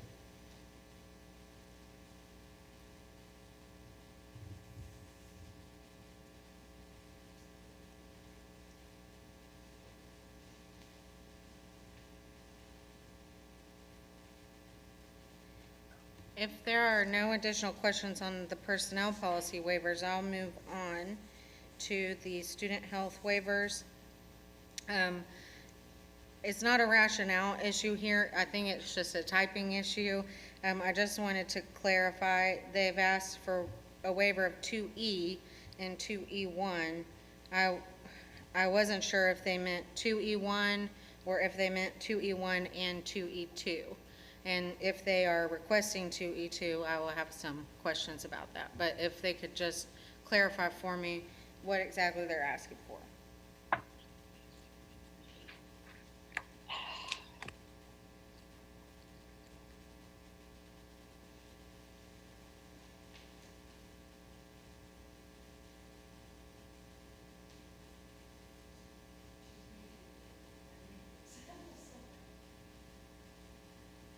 Mary, you're on mute. Can you hear me now? Okay. The 2E2, I don't have those standards in front of me to look at, and so I would leave this as what you recommend. 2E1 and 2E2 have to do with health services, school nursing services. The 2E1 is the school nurse. 2E2 is the standard that says that they have to, I'm recalling off the top of my head, they have to maintain appropriate materials and staff to ensure the safety of students, staff, and visitors. So am I understanding that you do not intend to request that waiver? Yes, ma'am. Okay, great. Is there any additional information anyone from the school would like to provide about the school health services before I move on? I think that we did.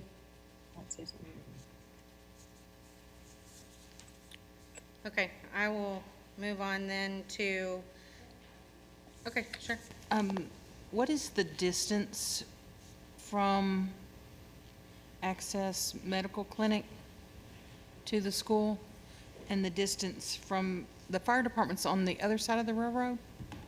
No, the fire department's on the same side of the railroad. Okay. They are, we have a very good first responder unit, and they're just minutes away, like 3 to 5 minutes.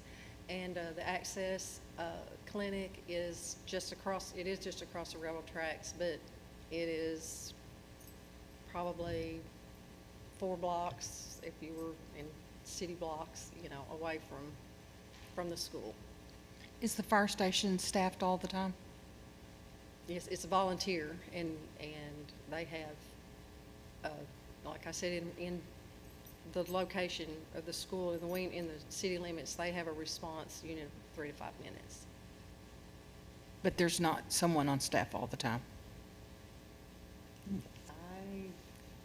Mary, I don't know if you know about the fire department more than I do, but is there someone staffed?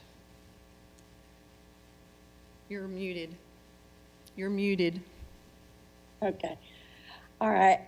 They have a 24-hour phone service that they go through, and it is set up with radios and everything with emergency backup. As far as someone sitting in a building waiting on a call, no. But they are all connected in. When the call goes in, they're all immediately dispatched. Do you have any further questions?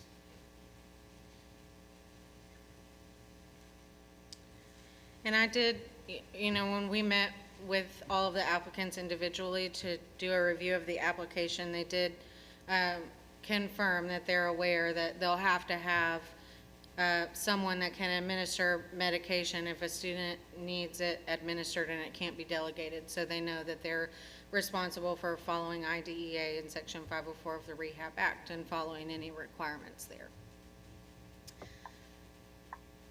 Moving on to the library media program, there are no legal issues here, but as it is an expansive waiver of the library media program, I think it would be helpful for them to provide information on how they plan to have access to different types of media, appropriate media technology for their students.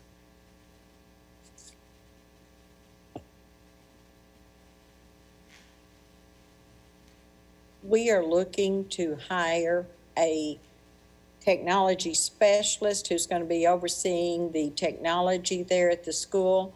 And we're looking at, rather than having a library media specialist, this person is going to be responsible for keeping the connections, internet, technical, all of those areas in service. We're going to have a bank of what I would call like a card catalog of internet providers that we will be using for access. Students will each have a computer and they will be connected in our system. We will assist the students every day in using the digital and technological components of our world today.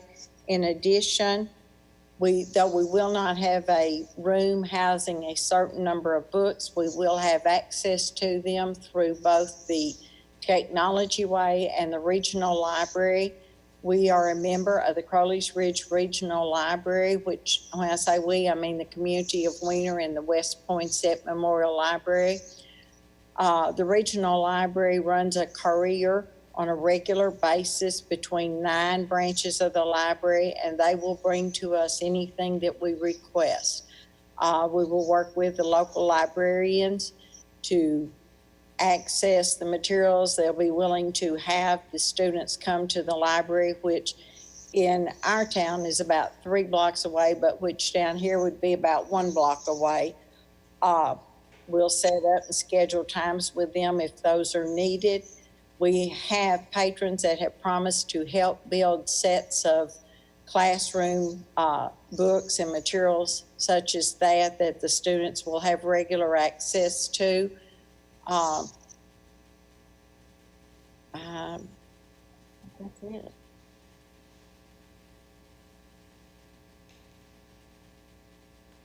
If there aren't any questions on that, I'll move on to the gifted and talented set of waivers.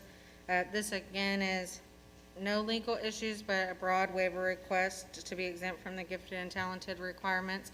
So I think it would be helpful to provide some information about how you'll be meeting the needs of those students.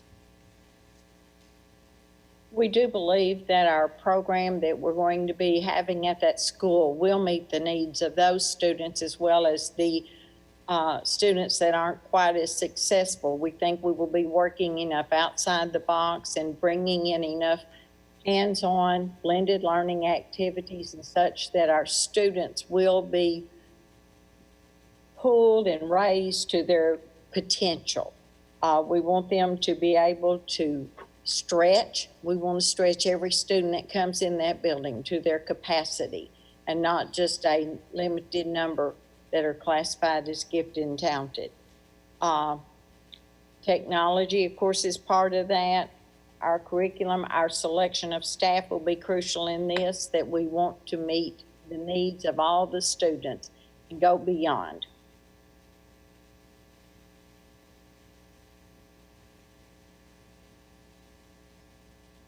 The next set of waivers is guidance services, guidance counseling. This is a very broad request for a wholesale waiver of the Arkansas School Counseling Improvement Act and all of the standards related to guidance counseling.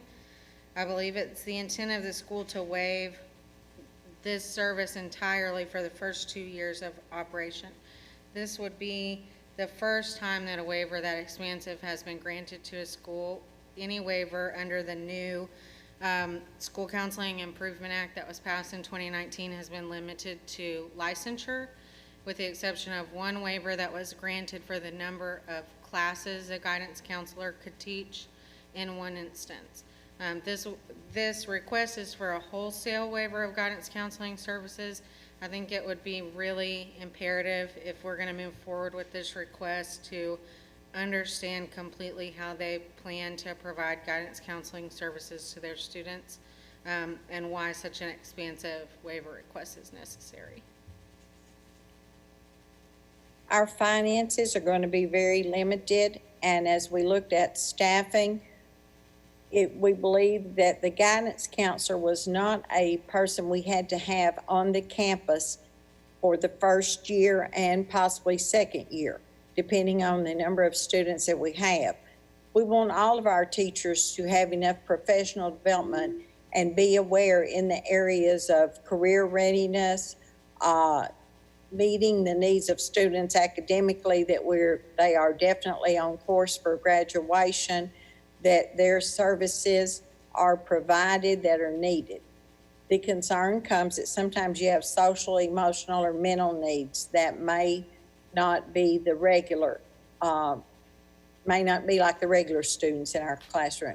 Our teachers will receive some training in recognizing the signs or the things that could be leading to this. We will have professional development for that. With that, we will also look at having a contractual basis with some group yet to be determined, something like Families Inc. or someone along that line, to help us meet those needs. We will look at engaging with them, but this again is something we could not do until we have a charter approval. You can't go enter into a contract or work with someone on that. But we will, like I say, teachers will receive professional development to guide. This is going to be part of, when we talk about a director of schools, this is part of that extra that they may have to pick up and be very much aware. it would be our hope that we find someone with some dual certification that would have some counseling in their certifications. But as soon as we can physically do this, if it's the second year, we'll put that person on staff. If not, we will add them the third year. We felt like the second year it was going to be adding more agricultural because that's our emphasis. But we have to work with the flexibility of our finances or limited flexibility. I have a question. I guess I don't quite know how to ask the question, but I guess I'm looking further down at there being a waiver for duty-free lunch and daily planning and non-instructional duties, and then to not have an on-site guidance counselor that can address the academic, career planning, and social needs, and having that expectation to fall on your teachers. I'm just trying to figure out, or just get a better idea, and like I said, I'm trying to make sure I'm trying to figure out how to ask the question. I'm just concerned that they just wouldn't have the time to effectively devote to supporting certain students in those areas if they're already being asked to waive so many other areas. Still be prepared to instruct and teach, but then to be able to provide those services. Just a little concerned about them having the time to do that effectively. And so maybe we could speak a little bit more to how you see that actually taking place when you have asked for waivers in some of the other areas also. We have not asked for waivers on the duty-free, the planning time and such as that. That was in something that was originally sent in, and we have come back and rescinded that, taken that out of there. We are looking small staff and in reality, small number of students. And what you find in small schools is that teachers know each student individually, and they know their strengths, their weaknesses, their high points. They are more in tune with what's going on in their students' lives day in, day out. Especially when you're in a small rural community, you start to make those connections. And so we feel like it's really not putting a lot of added work on our teachers, that they will be so aware. And that's what you usually find. That's the teachers that tip off a guidance counselor when something's going on. So that's what we look at, is that we don't believe we're adding that much to them. Does that answer your question? Yeah, I guess I thought it was, maybe that was something different. You might have a copy of before they resubmitted it. I just checked the copy that she has of what they resubmitted, and those are not included in the one.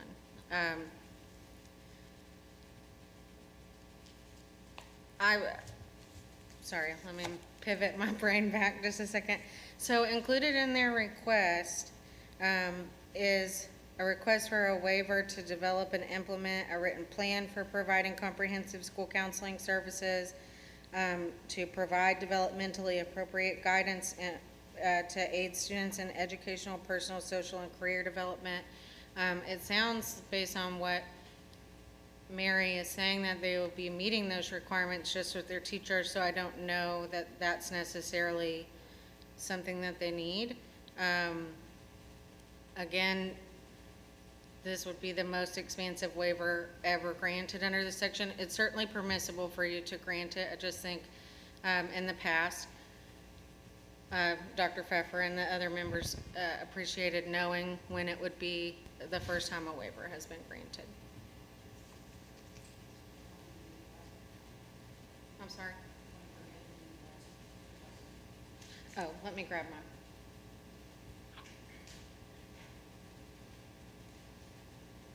So I actually have two remaining concerns. One is not on a waiver. I'll address that one first, and then I'll allow them the opportunity to talk on teacher licensure. And it's been brought up at some point today, but ELL services in the initial application, it was stated that they would not be provided at all. After we talked with the applicant, they have now said they will provide it, but how they're providing it, I think, is a little bit problematic. It does mention working with the Hispanic Community Services in Jonesboro, but that only addresses ELL services for one native language when there could be other native languages. And I think it would be helpful to understand, I recognize that according to your application, you have a small population in the area of ELL students. But I think we need to know how you plan on providing those services because it's required by federal law to not be discriminatory.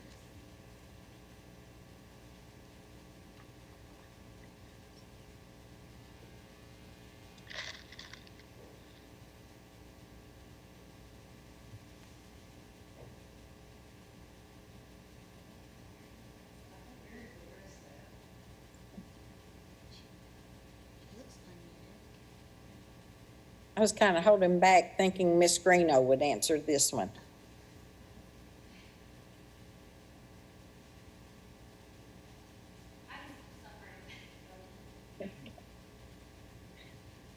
Certainly, if there are ELL students in the district that need services, we want to provide those.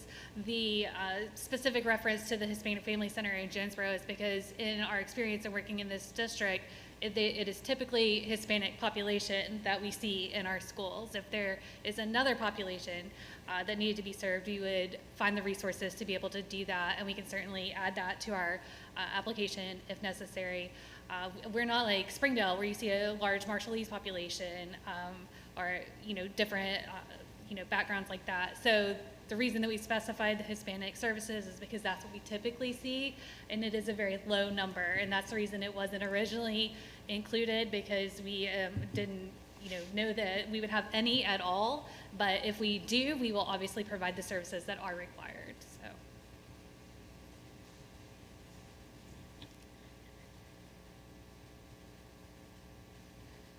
Lastly is the teacher licensure waivers. There are no remaining legal issues here, but just as we've done in the other sections, I think it would be helpful for them to provide information on how they'll ensure that their teachers meet the Arkansas highly qualified teaching standards.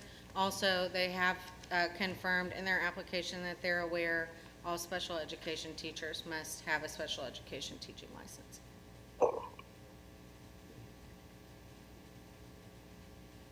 We do anticipate in our startup that we will have a limited number of certified teachers, and we are hoping to find some with some dual certifications. Our chief concern was that we may have to have one or two that would teach a course that is outside of their certification.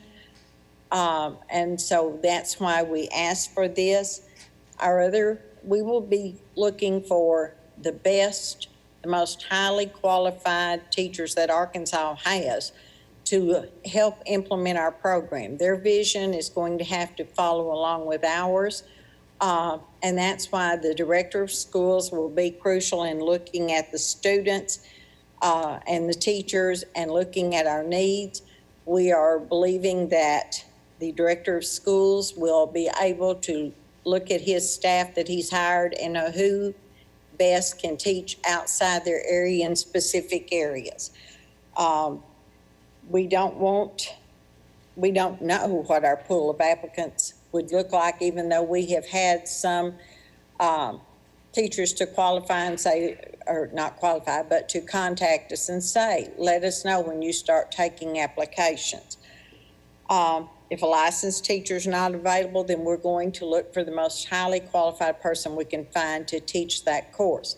And sometimes this happens especially in the career and technical areas. And if we find someone that we have to hire that is not certified, then we would begin the process to get them under the Arkansas Quality Teachers and making sure that they're on a path to getting certification to teach that. Dr. Williams, that concludes the waivers. I believe you had some questions. Yes, I do, and thank you, Madam Chair. I guess a couple of my questions, I feel this is somewhat deja vu. I think I was on the state board when this first came up. And so we're here again. A couple of things. One, this is more the ADE than to the AgSTEM representatives here. Have we done a thorough review of the budget? Is one of my concerns. As I was looking through the budget, it seemed, rather tight. Let's just put it like that. And so that would be a question there. Also, in taking a look at the curriculum, and I was looking at the application, there are some broad statements, but there's not really any breakdown of how the ag science piece would be integrated within the curriculum itself. There's no real models for that. So that was a concern. I just wish the curriculum was a little tighter. And so I'm sure that the ADE, I guess a question would be, has that been reviewed fairly thoroughly? And here's just kind of a general statement. It seems the focus is more about the school than about the students.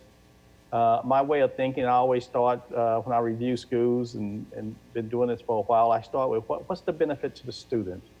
Where's the focus on the student? And as I listened to both districts, I felt it was more about the school than it was about the student. So that was just kind of a general concern. I guess I would close with just a statement that I would hope that I guess it's Harrisburg School District and AgSTEM representatives could get together and kind of talk these things through. I guess I want to leave it there, but my biggest concern is that the curriculum didn't seem to be very tight. I had some concerns with the budget. And for me, those are fundamentals for a school. Before I can get past anywhere else, I want to know what impact you're going to have on students, and that's going to be through the curriculum and through the budget. And I'll leave it at that.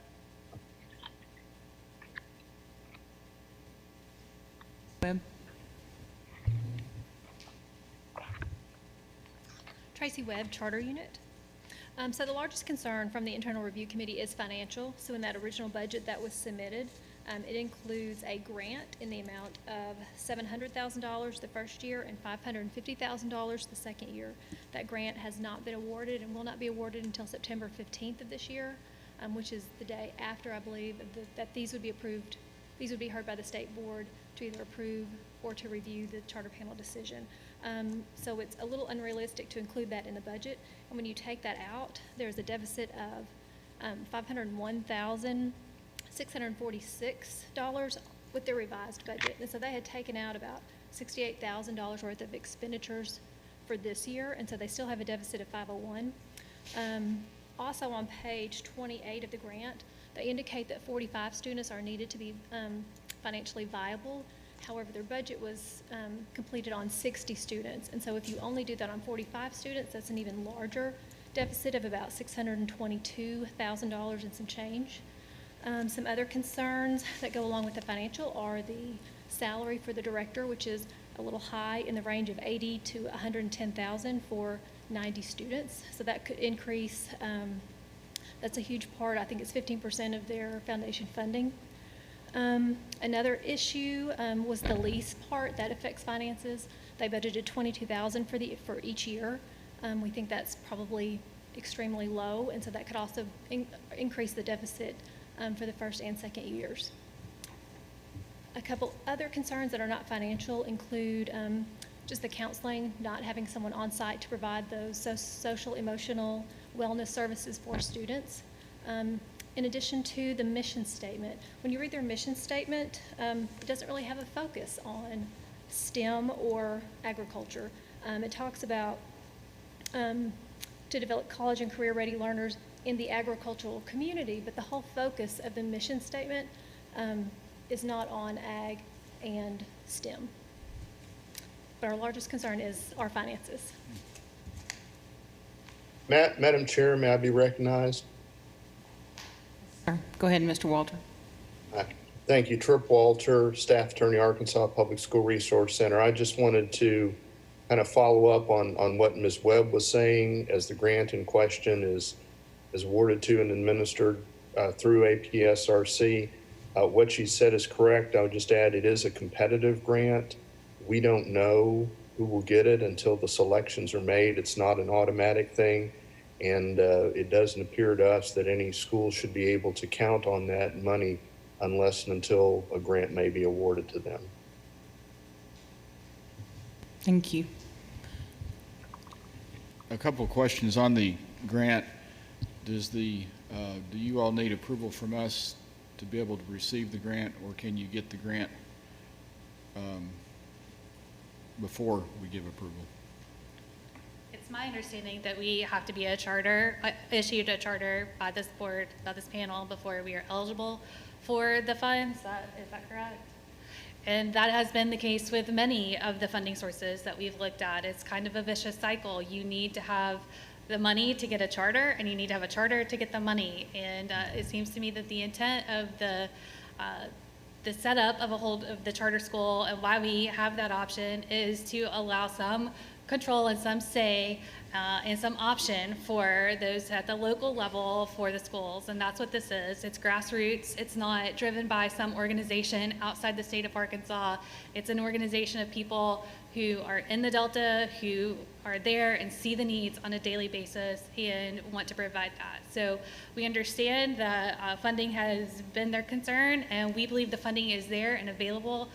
We can't often get the funding until we have a charter in hand. There are many grants that we can even apply for until we have a charter. So we believe strongly that the funding is there.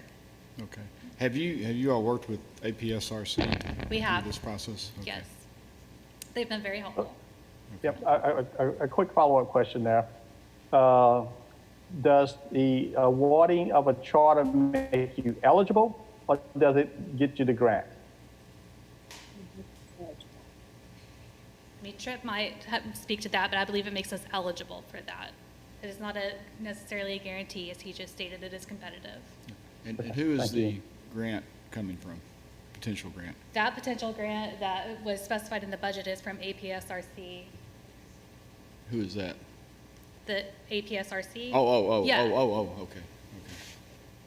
Okay. If, Madam Chair, if I can just amplify a little bit. Go ahead, Mr. Walter.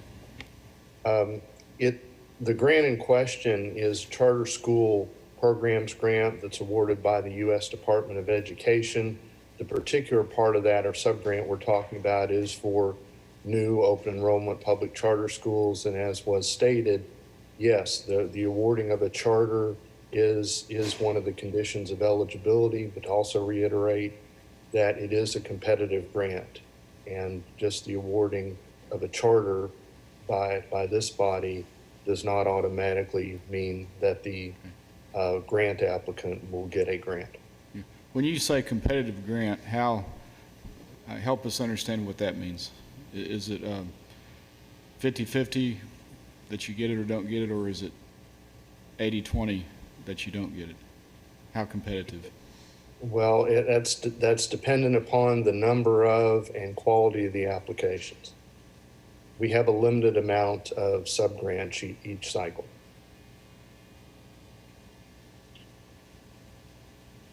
I'm sorry.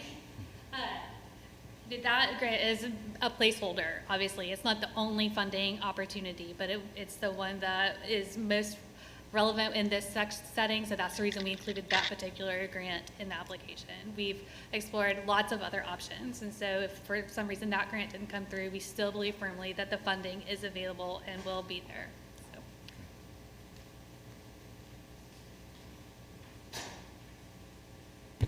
Panel members, are there any additional questions? Yes, I just have one more question for him. You know, on the curriculum piece, I'm still kind of struggling with that. So what would an average day look like for a student? Pick any grade that you would like to, but you know, I want to make sure that there are some pieces here. I would like for Michael Van Winkle to address that. He has been a consultant with us, especially where career ed is involved. And Michael, are you there? I see him on the screen. Yes, ma'am, I'm here. Can you address that question? Mr. Van Winkle, were you sworn in? I was not. If you'll raise your right, can you put your camera on, please? Yes, ma'am, just a moment.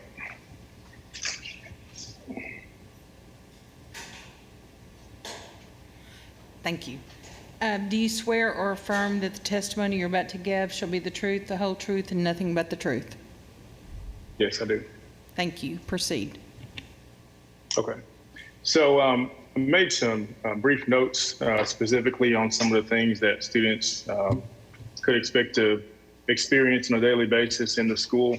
And so some of the things that we looked at were the site atmosphere, making sure that the school was designed in such a way that we were fostering the students' creativity in the areas of agriculture, science, technology, engineering, and mathematics.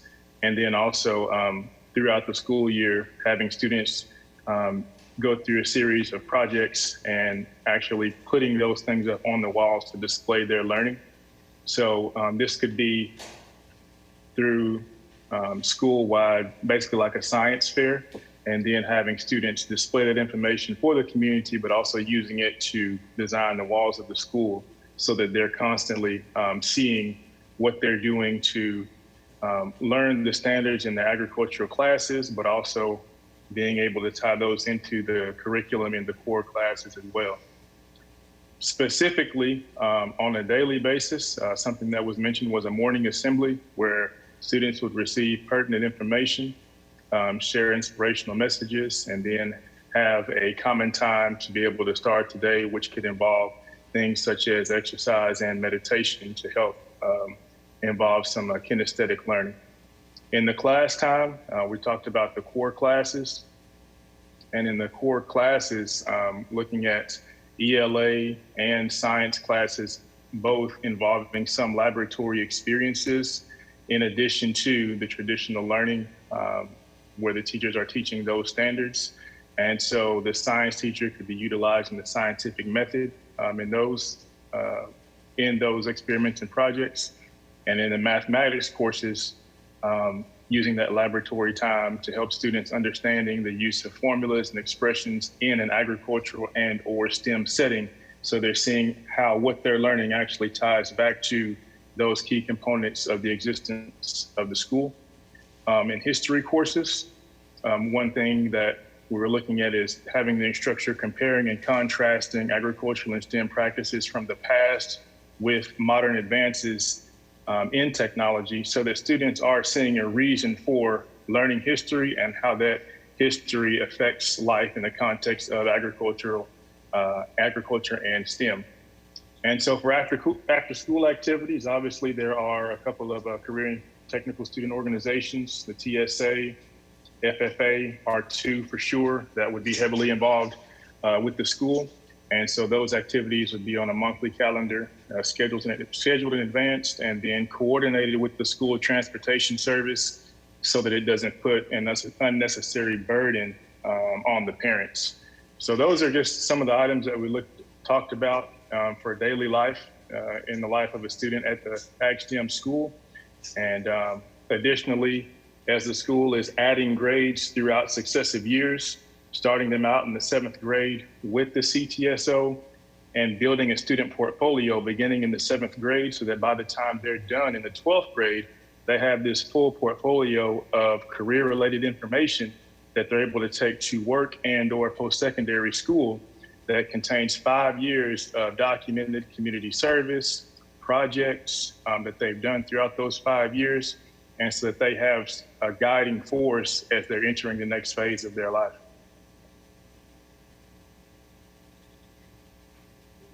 Thank you. Mr. Van Winkle, is that curriculum that you described, is that already designed or would have to be designed by the teachers? I mean, it would have to be designed by the teachers. And so one thing that I put in there was the teachers would all work on the same PLC in the sense that they would come together and make sure that they're all able to see things through the lens of agriculture and STEM. So for example, your English teacher, obviously their focus is not those two things to teach the standards of English, but if they're able to help the students look at pieces of literature, periodicals, and things that deal with agriculture and STEM, then they're able to incorporate those things back into the classes. And so the idea was in that PLC that the teachers are able to get together beforehand, before designing their lessons, to see how each of them can involve those two aspects into and build them into teaching their standards.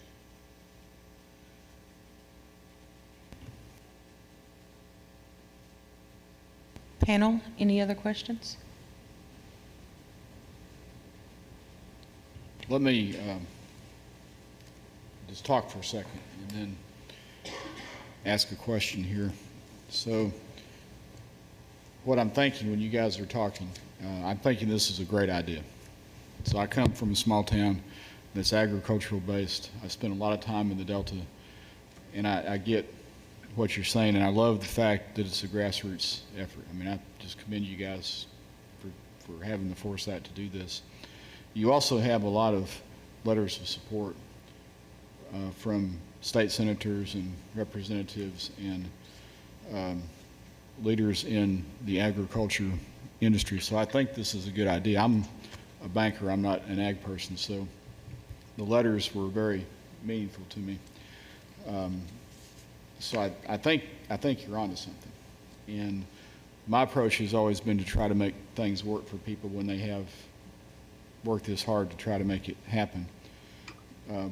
The things that I also am thinking about is with Mr. Farrell being new in his role, I really wish that you all had gotten together with him and maybe had some time to talk about it before you come in here, where you guys are like two ships passing in the night, and that puts us in a position of trying to choose winners and losers.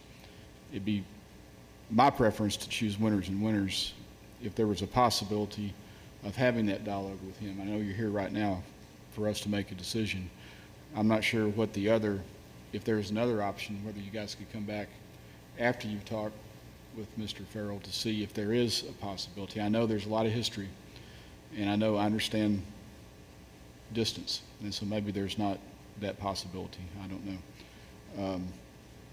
I wish you all had come with a more detailed budget and a capital budget. I think as it relates to this building, you know, if it's $100,000 to fix it, maybe you can raise that. If it's $1 million, you probably need to have a plan B, which I know you have other options, but probably a defined plan B would be helpful. And in an old building, you just don't know until you get an engineer and an architect in there to look at it. And then I guess a question for ADE is, what if we approve this and the grant doesn't come through? Obviously, there's not enough money for this to go forward. What happens? I mean, does it just stop, or does it go forward in some smaller capacity? It doesn't. Once a charter is granted, the school has a 5-year charter. The only way that the charter can stop is if this panel and the state board revoke the charter or modify the charter. If the grant fell through, that would certainly be something we could ask them to notify us about, and then you could ask them to come before the panel to see the viability of the school moving forward. But I'm not, and I know that Tripp and the applicants have said it, but time-wise, we're talking about a school that would open next school year, so 21, 22. They might find out, I'm not sure, Tripp, you might need to explain when they would find out if they got the grant. I don't know if we would be so far, I don't know if it would be efficient to do it that way. Or if it would cost money to the applicant or to the state that then we can't recoup and a school doesn't open. But however the panel chooses to proceed, I'm sure we can work with the applicant.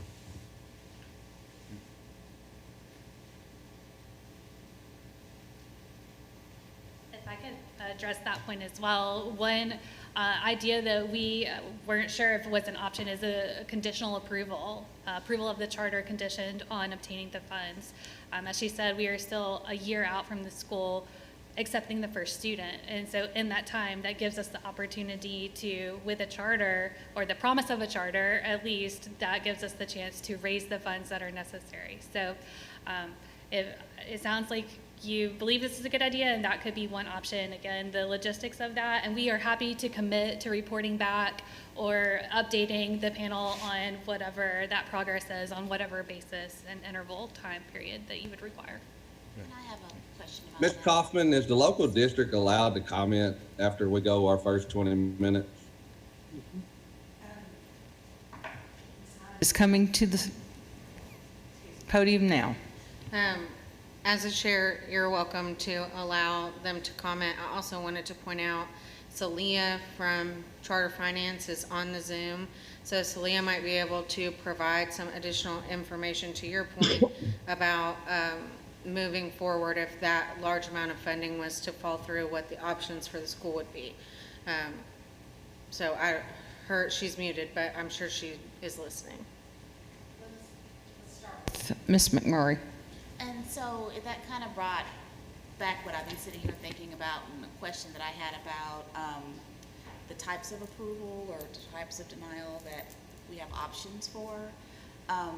Because that was, maybe I didn't ask it at the right time, but that's what my mind was, is having the opportunity for the brand new superintendent to have an opportunity to have that conversation. Is it possible for us to say contingent on that conversation, or something that allows the person who's been on board for maybe a couple of weeks to have a chance? Because I know that you've had past experience, but this is a new person that may have a different way to approach it. One way to do that would be you can table it and bring it back. We've done that in the past, tabled it 1 month and allowed them an extra month to have additional conversations or to look at other funding sources. The only kind of caution I would say there is that then begins to cut into planning time.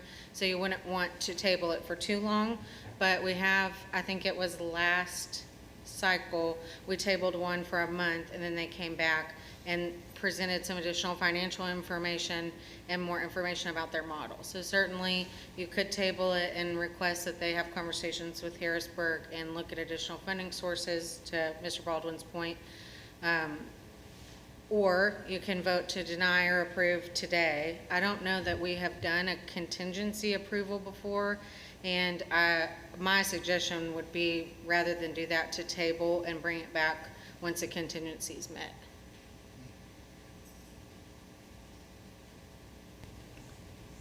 I think it's up to the panel, of course. I think there are additional concerns that have been addressed today as well regarding the curriculum, and then many of the services that are not in the plans that are directly impact students. So, Ms. Kaufman, could I add something? sure, Mr. Farrell. You know, again, as it's been stated, I'm pretty new, and I've looked at the financials of the district, and with mandatory teacher raises and then the expense for COVID that's coming, losing 30 students as a school district would be detrimental to the district. The district worked very hard to keep the K-6 campus in Wiener open. Approving the charter would be problematic to that from a financials point, because fiscally, I've inherited a budget that is so tight that 30 students would adversely affect our 3A school district. And I just want the panel to consider that I know you want to take a leap of faith on a grassroots, because I've enjoyed listening to the other side, but honestly, I've heard the other side say more today than since I've been here. And I've had an open door wanting the community to come. I had 3 town hall meetings where everyone got to come ask me any question they want. Members of this group was there. I just want the charter panel to please consider it's not as simple as helping them get started, but it's detrimental to our school district financially. Thank you. Yes, let's make it brief. They've already lost 70-plus students over the last few years, so the declining enrollment is not due to a charter school coming in.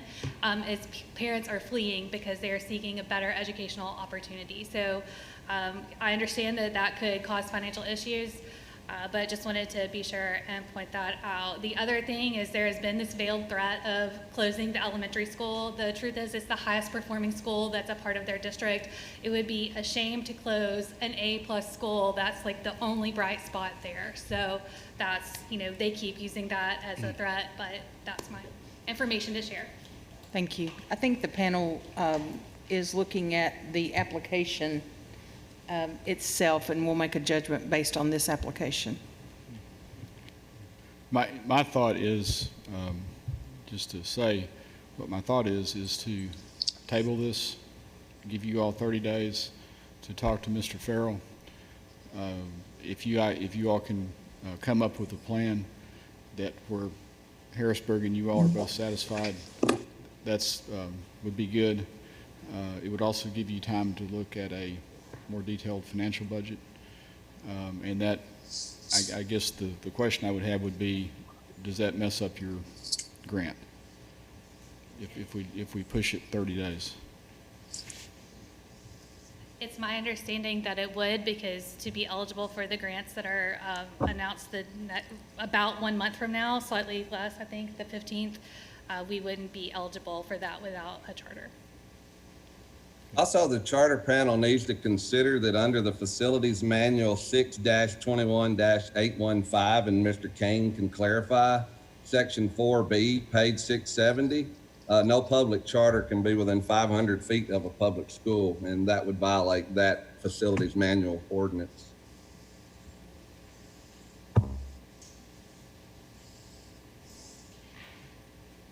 Ms. Hyatt?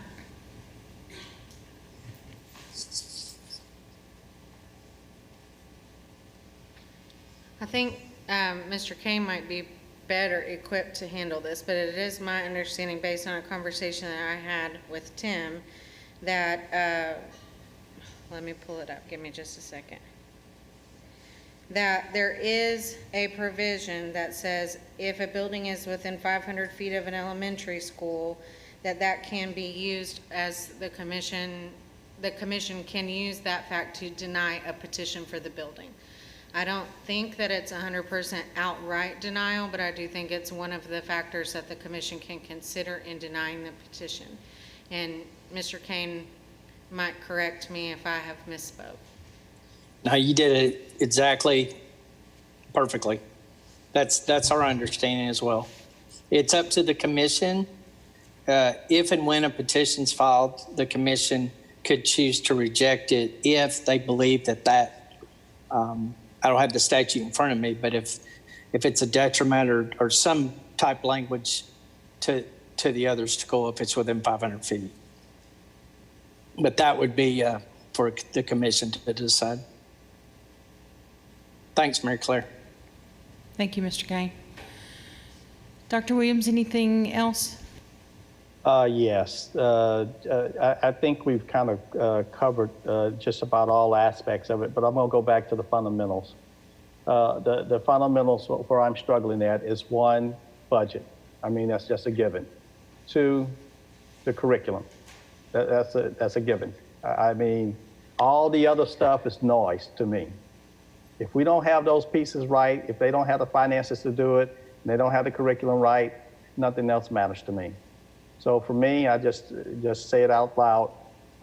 It's either deny or table it, because we cannot work around those things. We do not want to approve a charter school and the curriculum is not tight enough yet. It's going to be a lot of work with ADE and with the district, with the charter school to get that right. And as from a financial standpoint, with the budget being the way it is, I can't in good faith approve it, even though it would make them eligible for a grant. And then if they don't get the grant, then where are you? So for me, there are just some fundamentals here. So for me, there's 2 options, either deny it or to table it. And with the table, there's no guarantee there, but then again, they would have the opportunity to build out the curriculum. You know, I want to see what each class is going to offer. and how they're going to integrate the science piece. Just saying the statement is one thing, but showing me a schedule is another thing. So from a curricular standpoint, to address the counseling issue, that needs to be addressed. So there are just some fundamental things that go on in a school that I'm not seeing being presented in a tight enough fashion for me. And then the budget basically speaks for itself. But I think those are things that can be addressed now. So I'm not saying they can't accomplish it, but I don't, it's kind of like being on the lot with the used car salesman. I always dare them to give me that old line, and you got to buy it today. I tell them no every time. So don't let the fundamentals, never lose the fundamentals in what should happen. Thank you. Are we ready for a motion? Or do you have more questions, or?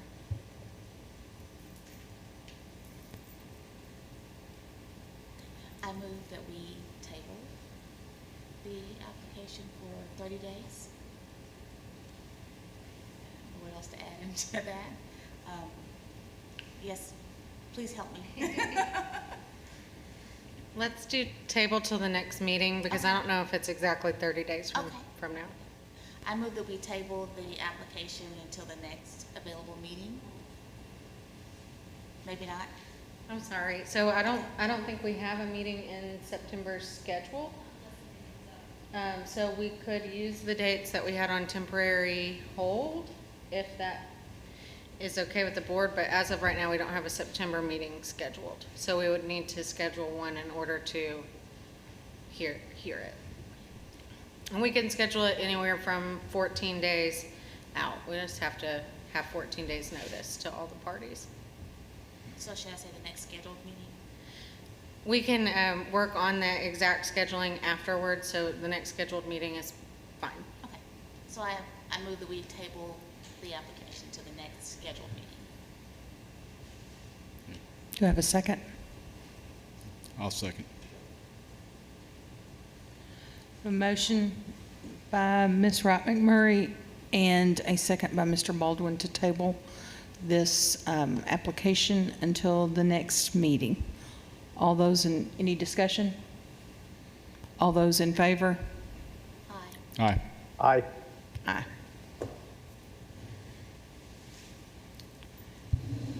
So, Mary Claire, on our voting sheet, do we just leave it as tabled and no comments at this Yeah. time?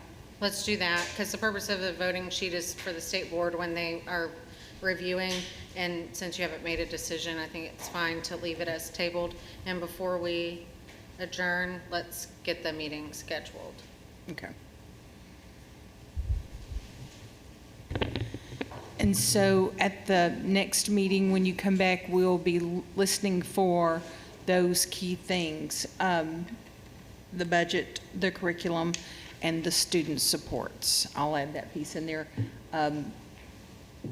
Waiving the guidance program is not, I'm not comfortable with that. So I'll just say that up front. Student supports are very important to, I feel, and so knowing that all of them were just being put onto classroom teachers and building a curriculum is excessive with teachers that may not be experienced.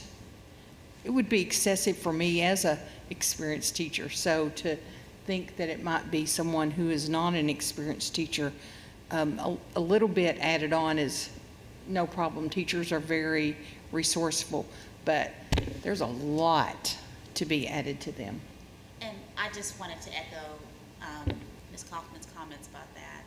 I just feel too often our career guidance, counseling, social supports are kind of pushed to the side and overlooked. And I'm just afraid that we're getting down that path again, and we need to be getting back in the other direction. So that's something that I strongly need to see in the next time that you guys come forward to address that. And panel, while we have everyone, I would love as a new superintendent to meet with everyone that has spoke today here at the office and start planning how we can go forward as the Harrisburg Ag Tech Charter School and how we can utilize the 16 acres and utilize all the business supports. Can't wait to meet with them. Very excited about meeting with them and putting something together that we're all involved in. Thank you, Mr. Farrell. Ms. Webb, do you have a date for us? So the next Tuesday after the state board meeting in September would be September 15th.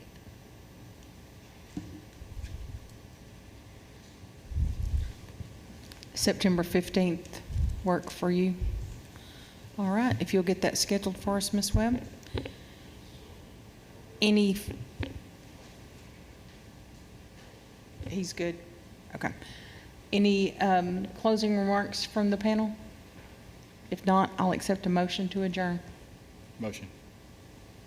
Just a quick statement. I just want to say welcome to all the new panel members. Thank you. Thank you. All right, all those in favor? Aye. Aye. All right. Meeting is adjourned. Thank you.